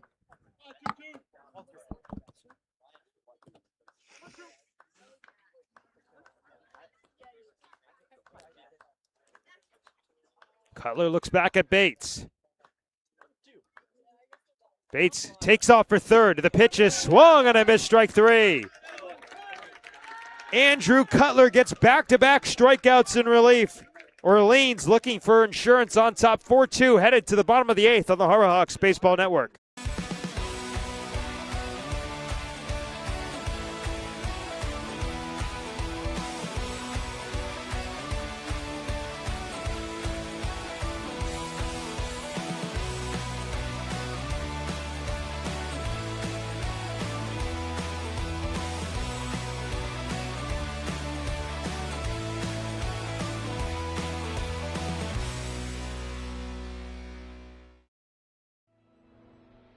Your future begins at Dean College. Make a difference. Leave your mark. Break the mold. Be a leader. Achieve unimagined heights. Believe in yourself. Make lifelong friends. This is your time. Your place. Your home. Your Dean. It all starts here at Dean College.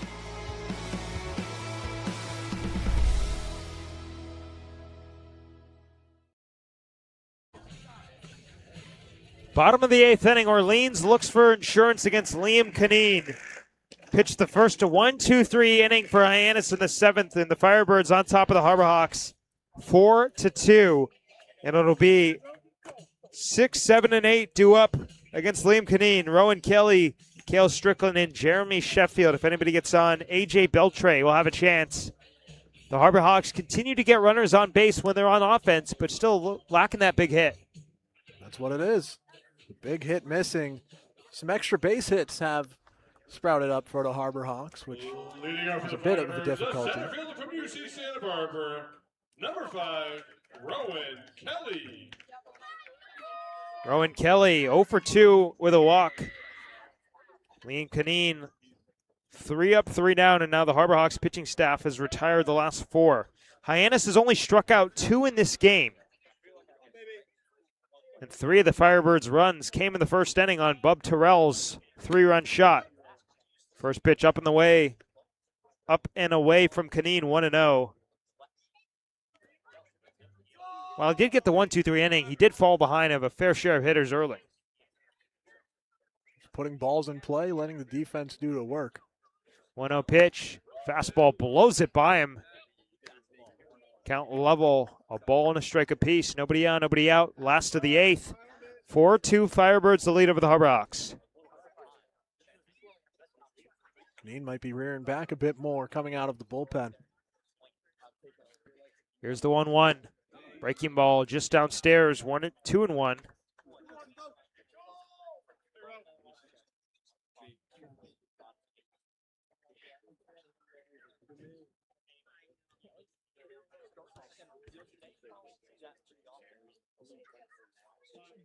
On a 2-1 pitch, Kelly takes outside for ball 3. Liam Canine returns to the Harbor Hawks after pitching 4 1/3 innings last season for Mitch Carricker. He was a late add after the season with the NECBL as part of the North Shore Navigators. But he pitched in 58 2/3 innings this past spring at Princeton. The 3-1 pitch is knocked on the ground to second. It takes a high hop off the lip of the grass, but still right to Kyle Olivo for out number 1. Ball's in play for Liam Canine, and of course the Firebirds are 2 big swings in the lead here, both from one man, Bub Terrell. For Canine, it's been working out. Here comes Cale Strickland. 0 for 2. He also drew a walk. All Hyannis' walks issued by Sax Matson. Upstairs for ball 1 to Strickland. And it's good to see him stay in this game. I remember earlier he got hit by a foul ball behind the plate off the bat of Charlie Bates and was briefly in some pain, but able to stay in the game and stay in behind the plate and in the box. 1-0 fastball right over the outside corner, 1-1. I mean, for Canine, the walks were slightly an issue at Princeton, 32 and 58 2/3 innings. But besides that, he was pretty dominant. Hits per 9 under 9, but largely not a strikeout pitcher. As the 1-1 pitch comes inside 2-1. I mean, he's always been a pitch to contact guy. Just 42 strikeouts in his 58 2/3 innings. But that's what's useful, just getting outs. I mean, it doesn't have to be the strikeout.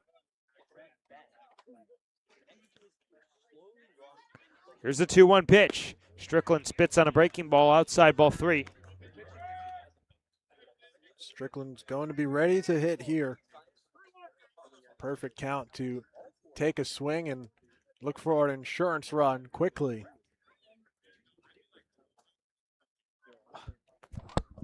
Bro, bug just flew in my throat. 3-1 pitch is a fastball. That catches, that misses outside. I'm sorry, a bug totally just flew into my mouth. Seems like a serious issue for a broadcaster. I kind of saw it in the corner of my eye, and it just went straight into my mouth. Number 32, Jeremy Sheffield. So 1-out walk for Cale Strickland.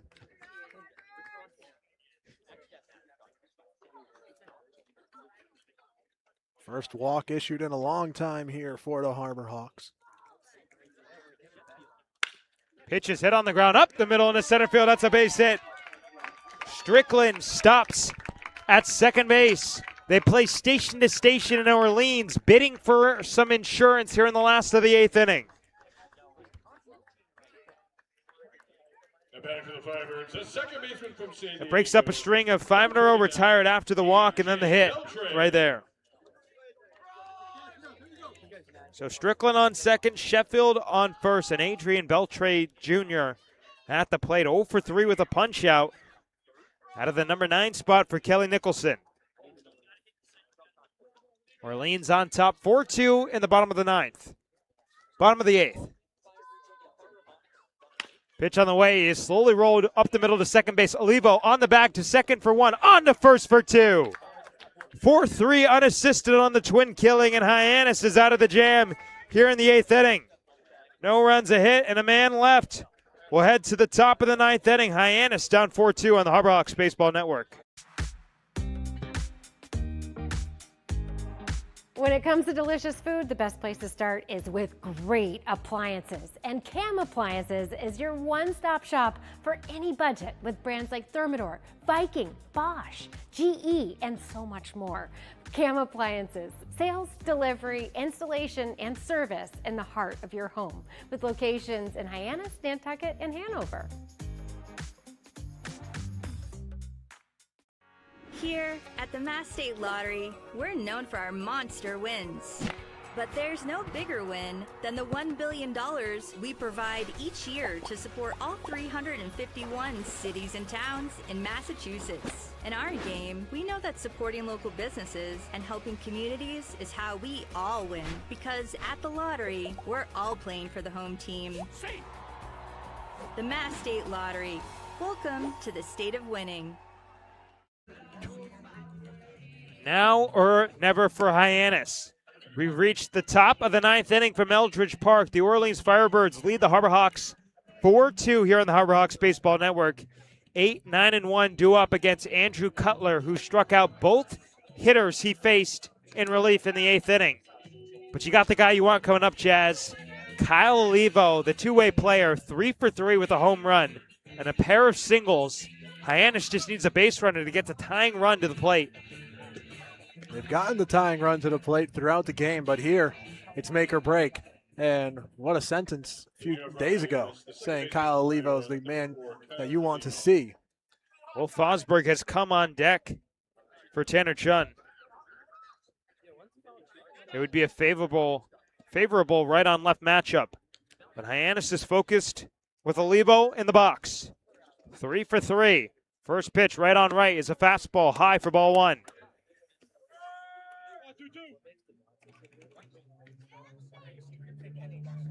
Olivo has tossed 8 scoreless innings on the mound this season, and so far perfect in the batter's box. Looking to keep it that way. 1-0 pitch on the way from Andrew Cutler. His cued foul off the end of the bat down the first base side, 1-1. So he had him out ahead right there.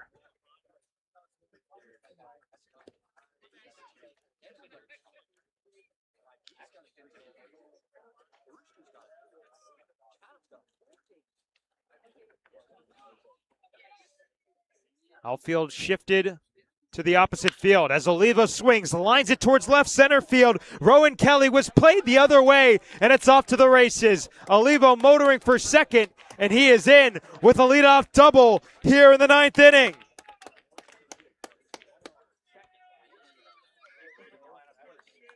I can get used to this, especially in the 8th spot in the order. Some bottom of the order production, that might not last for long. But Olivo, 4 for 4. And I know I asked earlier, what do you do with him tomorrow, the day before his start? If he says he can go and he's fine with it, you got to play him. Will Fosberg will hit for Tanner Chun.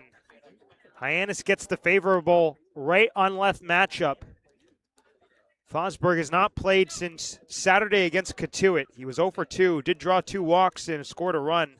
Also stole a base. First pitch on the way. He's well out ahead of the changeup, 0-1.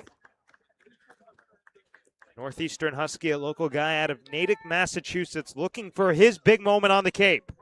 He told me that no past summer ball experience has even come close to what he's experienced so far on Cape Cod.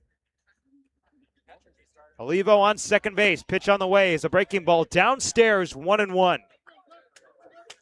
Will Fosberg debuted on a pinch hit in the 9th and lined out on the first pitch he saw. Working this at-bat a little longer already. Tying run at the plate. Pitch on the way. Fosberg swings, lines it up the middle, into center field, a base hit.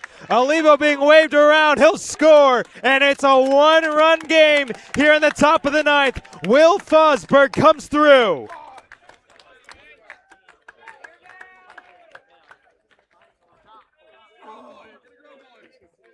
The right fielder from USC Upstate, number 41, Henry Zener. First run for Hyannis since the 6th inning on JP Head's home run, and the Harbor Hawks are within 1. Within 1 run here in the 9th. Still nobody out. A double and a single, and now top of the order, Henry Zener for the 5th time tonight. First pitch, Zener shows the bunt, pulls it back, and takes the ball. Third baseman Jeremy Sheffield came crashing in once he squared. You could figure it was kind of a long time coming for Hyannis to get the big hit. Harbor Hawks have left 8. 1-0 breaking ball again with the soft stuff, and again missing 2-0 And the dangerous John Embry waits on deck. Unsurprisingly, the Orleans bullpen firing up quickly with Braden Toro, the righty from Stetson, getting loose. 2-0 the count. Pitch on the way. Zener takes a curveball in their first strike, 2-1. With that hit from Fosberg on the pinch hit single, Hyannis now 1 for 9 with runners in scoring position today, and they trail 4-3 here in the top of the ninth. Fosberg takes his lead off first base. Cutler's 2-1 pitch is a fastball on the inside corner. Count swings level, 2-2.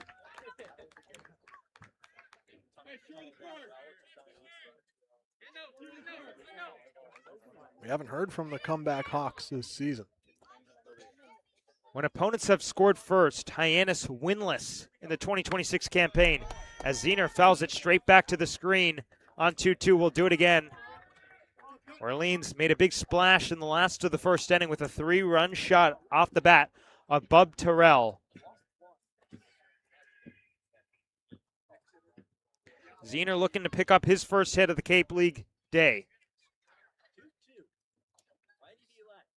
Here's the 2-2. And he checked his swing. Might have gotten hit by a pitch. They ask if he went, and Kevin Saxton said he did not. A hit by pitch, and the bases first and second. Nobody out in the inning. John Embry's been slumping a bit recently across these past 2 games, but that can quickly change.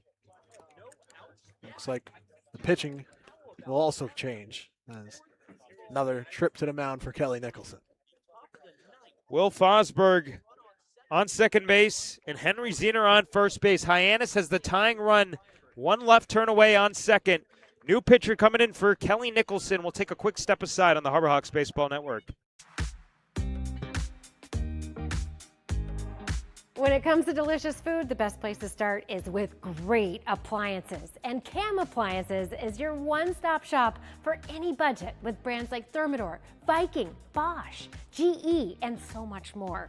Cam Appliances, sales, delivery, installation, and service in the heart of your home with locations in Hyannis, Nantucket, and Hanover.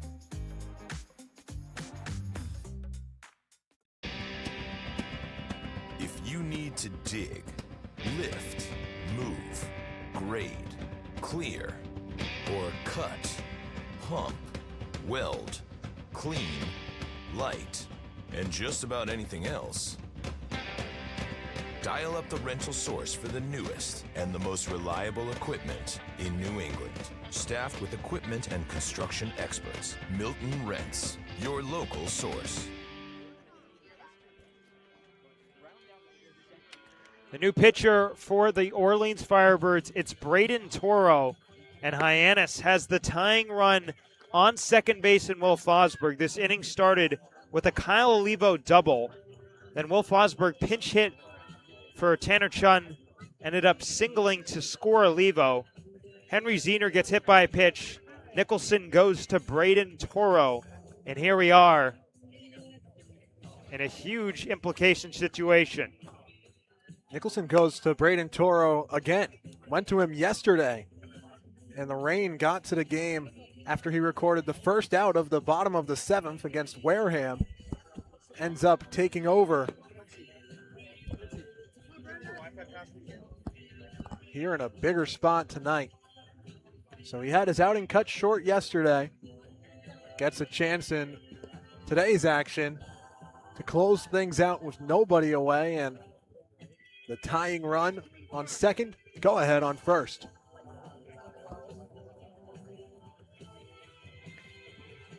Hyannis has played from behind all day today. A 3-run shot back in the first inning for Terrell, and John Embry coming up to the plate. Hyannis' most consistent hitter to start the Cape League summer. Florida Gulf Coast, number 29, John Embry.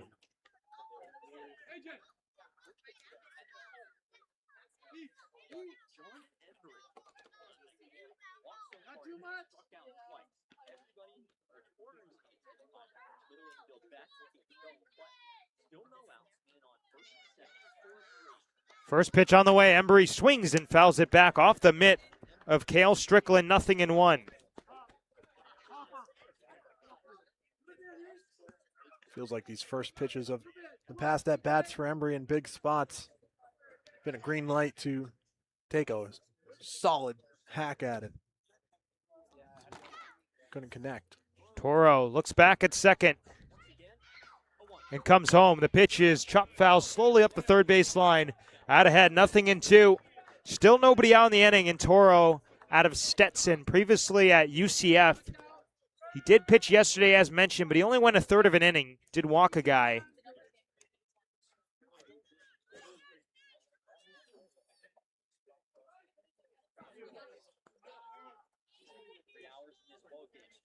Approaching 3 hours on the dot since first pitch. The 0-2 down in the dirt. What a stop from Cale Strickland. He had to move left to right to smother the baseball. Pretty much post to post there. 1-2.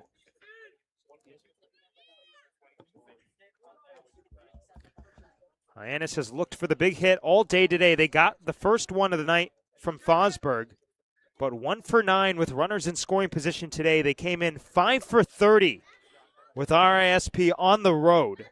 It's been a struggle away from McKeon Park.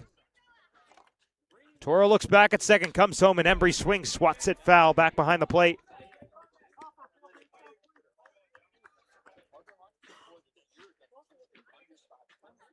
Fosberg on second base, not the speediest runner.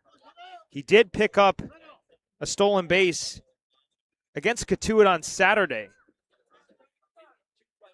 Only 2 swipes in 32 games at Northeastern this past spring. Toro takes a breath. The 1-2 pitch on the way to Embry. Down in the dirt, it's going to get away. Both runners will advance 90 feet on the wild pitch. You can't trust Strickland to block them all, and Toro being a bit wild here as the Harbor Hawks' job gets a little easier. You can take the lead on a single now. 2 runners in scoring position looking to come home to mama. 4-3 Firebirds here in the top of the 9th inning. Orleans will bring the infield in with Fosberg on third and Zener on second. 2-2 pitch on the way to Embry. He swings and launches it high in the air, deep to right field. Terrell has room, makes the catch. Fosberg tags, so does Zener, and this game is tied. We have a new ball game. We start over in the 9th. Tied at 4. And Hyannis a chance to take the lead with another run 90 feet away. Mentioned the single could score 2 with the runners advancing on the wild pitch. A fly ball got that tying run in. That doesn't happen without both runners advancing 90 feet. And still with just 1 away, the Harbor Hawks can take the lead in the same fashion. Caden Miller gets hit by the first pitch. Toro came inside, and Miller is aboard. Double play now in order. Not exactly the way you'd hope to put the double play in order, but Orleans is 1 pitch away from getting out of this as Mitch Carricker, who started the season as the third base coach, out of the dugout taking a timeout with the entire base runners here in a big spot. Second hit batsman of the inning for Orleans. Hyannis has not won a game this season when the other team has scored first. And now Kelly Nicholson is coming out and telling the home plate umpire, Stephen Williams, that Caden Miller never touched first base before the meeting. The umpires are going to get together.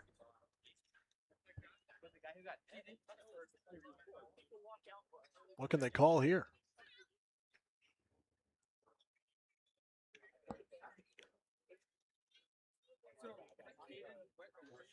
All 3 umpires converging, Kevin Saxton, Stephen Williams, and Marvick Gomez.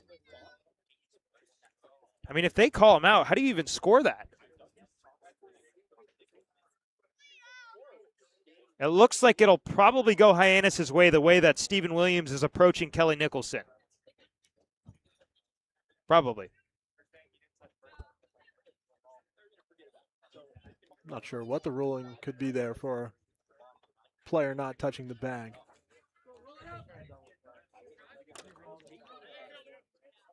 Big first and third situation, and Strickland relaying signs to his infield. Surely something is on here after that meeting with Mitch Carricker. Caden Miller has stolen one base this season. Runners at the corners. Tied at 4. The first pitch on the way to JP Head. Swung on and missed. Goes to the bender below the zone. 0-1.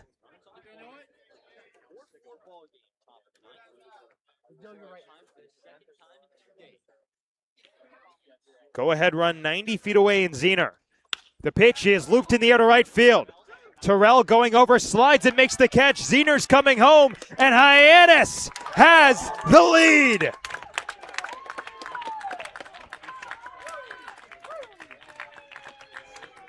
For the first time tonight, the Harbor Hawks are in front. Sacrifice fly for JP Head, his second ribby of the day.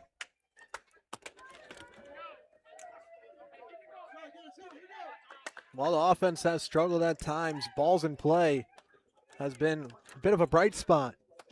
And the Hawks are just tossing out these sacrifice flies right when the doctor ordered to take the lead. Here's Charlie Bates. Takes downstairs for ball 1 as Caden Miller got a huge secondary lead. Almost took a stumble. Nearly 40 feet away from the base, so almost halfway between first and second, able to get back. 5-4 Harbor Hawks here in the top of the 9th. They check over at first base and back with a head first dive in safely.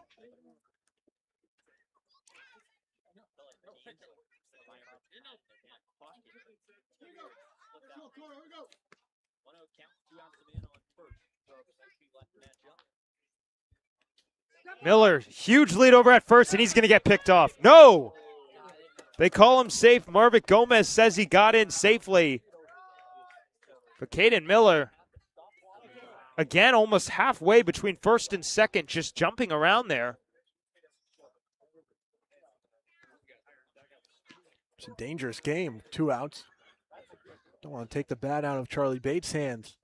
Insurance, always a good thing. Looks like Toro a little bit concerned over there at first base. He checks over and back safely for Miller. 1-0 the count. The pitch is a breaking ball upstairs to Bates. 2 balls, no strikes. This inning started with a Kyle Olivo double. Will Fosberg pinch hit and singled him home. Henry Zener was hit by a pitch. They changed pitchers. A sac fly for Embry, a hit by pitch for Miller, and then a sac fly for JP Head. Pitch on the way to Bates. Downstairs for ball 3, 3-0. Jordan Lodis waits on deck.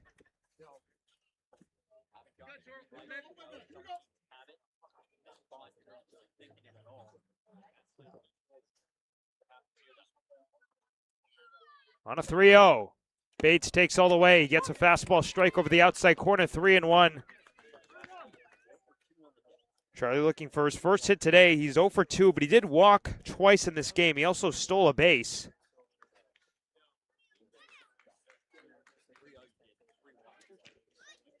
Here's the pitch. He swings and skies it into left field.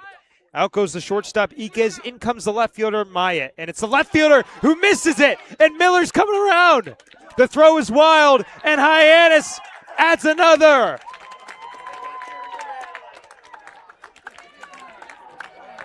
"6-4 Harbor Hawks here in the top of the 9th. That ball was up in the air for a while. I think Iquez could have got to it if he had to, but it looked like Myatt's ball the whole time. That was as routine as they come. Bates ends up on second base.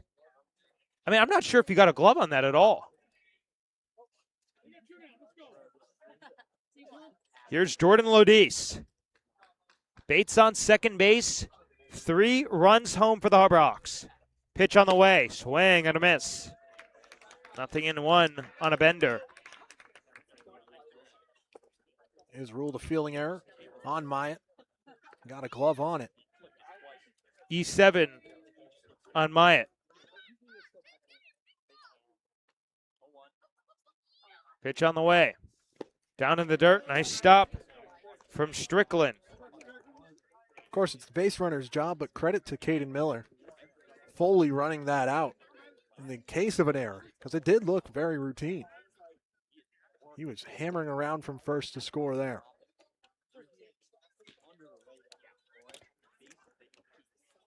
On an 0-1, Lodis swings and misses.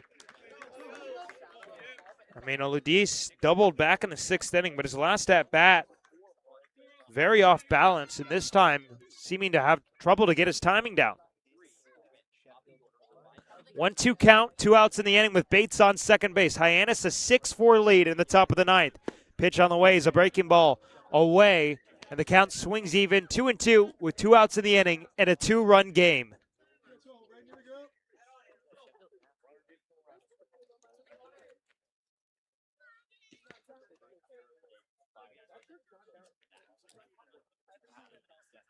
Toro takes a breath, kicks and fires a pitch. That's called strike 3 on the inside corner. But the damage is done. Hyannis scores 4 times in the inning. They take a 6-4 lead, headed to the bottom of the 9th on the Harbor Hawks Baseball Network.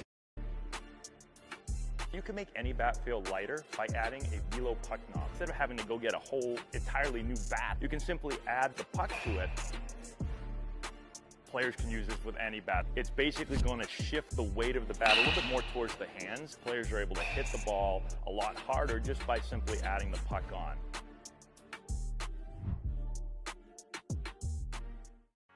Here at the Mass State Lottery, we're known for our monster wins. But there's no bigger win than the $1 billion we provide each year to support all 351 cities and towns in Massachusetts. In our game, we know that supporting local businesses and helping communities is how we all win. Because at the lottery, we're all playing for the home team. The Mass State Lottery. Welcome to the state of winning. It's closing time in Orleans. Hyannis will send out Truett Webb, who is coming off the best relief appearance of the entire Cape League summer from any guy. Went 9 up, 9 down against Cotuit. The Harbor Hawks allowed just 1 run, 1 hit against the Kettleers on Saturday. And Webb pitching with some huge momentum. The Harbor Hawks looking to solidify what could be the first comeback win of 2026. The Harbor Hawks, some big credit due to Will Fosberg coming off the bench and coming through, and that creates plenty of defensive changes for the Harbor Hawks. Taking Tanner Chun out the lineup moves Zener from right to center, which brings JP Head from left to right, brings Caden Miller from first over to left field, and Trey Hawsey, who entered as a pinch hitter at the DH spot, sacrifices that DH spot to take first base for the Harbor Hawks. Truett Webb as electric as they come against Cotuit. 3 innings, 9 up, 9 down, 4 strikeouts. What stuck out to me is just pumping of strikes. First pitch strikes, falls behind in the count, right back to it. And they got the right part of the order for the Firebirds here. Top of the order, 1, 2, 3. Tyler Myatt, Dominic Cadiz, and Elijah Ika scheduled. The first pitch on the way is a breaking ball down low. 1 ball, no strikes. It's been an electric game since the first pitch 3 hours and 13 minutes ago. 1-0 on the way is a fastball downstairs, ball 2. Tying run is on deck for the Firebirds. Coach Mitch Carricker couldn't be much more complimentary of Truett Webb after the 20th against Cotuit with a 3-2 win by the Harbor Hawks, where Truett Webb got the win credit across 3 hitless innings with 4 strikeouts. 2-1 the count. Pitch on the way is swung on and missed. Got a piece of the home plate umpire, Stephen Williams. 2-2. Tyler Myatt doubled and scored a run back in the first inning, flew out to center in the second, walked in the fourth, and singled in the sixth. A 2-for-3 day for the Orleans leadoff hitter. Pops the first pit, the 2-2 in the shallow left center field. The center fielder, Henry Zener, makes the catch for out number one. Myatt sort of owes his team a run after that error that allowed the Harbor Hawks to grab an insurance run. Couldn't come through to lead off the ninth. Dominic Cadiz stands in for the Firebirds.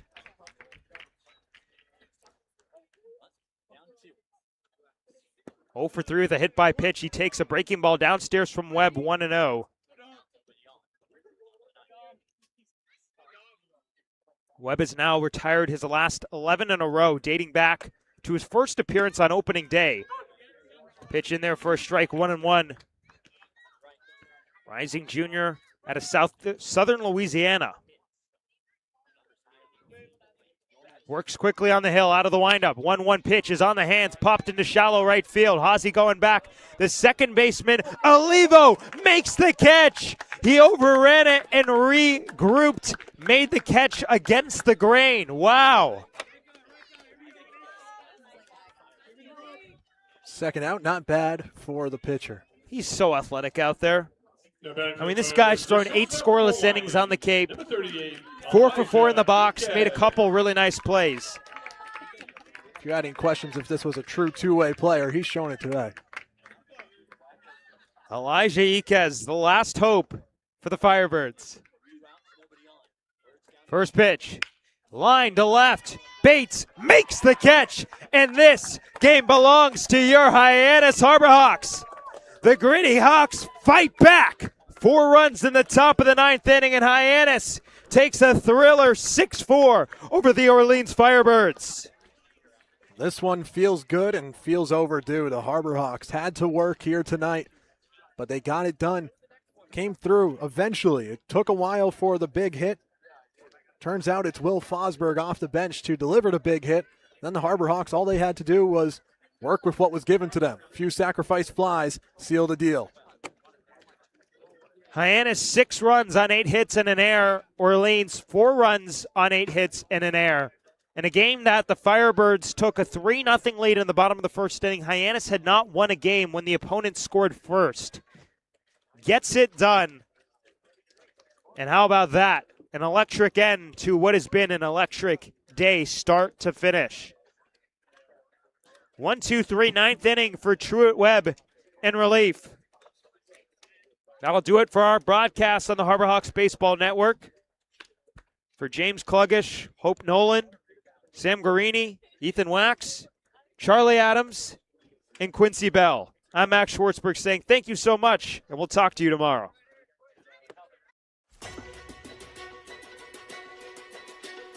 I think, Dean, they're allowing you to find your own success and your own true independence.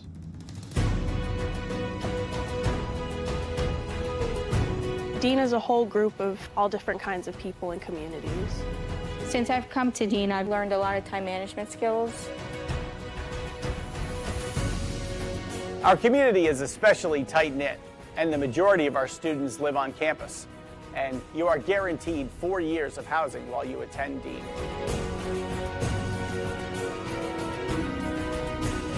Dean is just full of opportunities for you to embrace, to welcome, so you can change yourself to who you want to be and form your career for the future. So go through that, all right? Think that way. Be a bulldog. Have a bulldog mentality in everything you do in life, whether you're playing sports or in the classroom or just socializing around campus.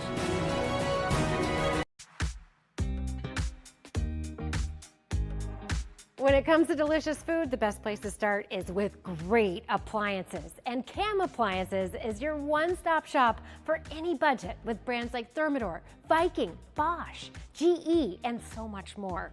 Cam Appliances, sales, delivery, installation, and service in the heart of your home with locations in Hyannis, Nantucket, and Hanover.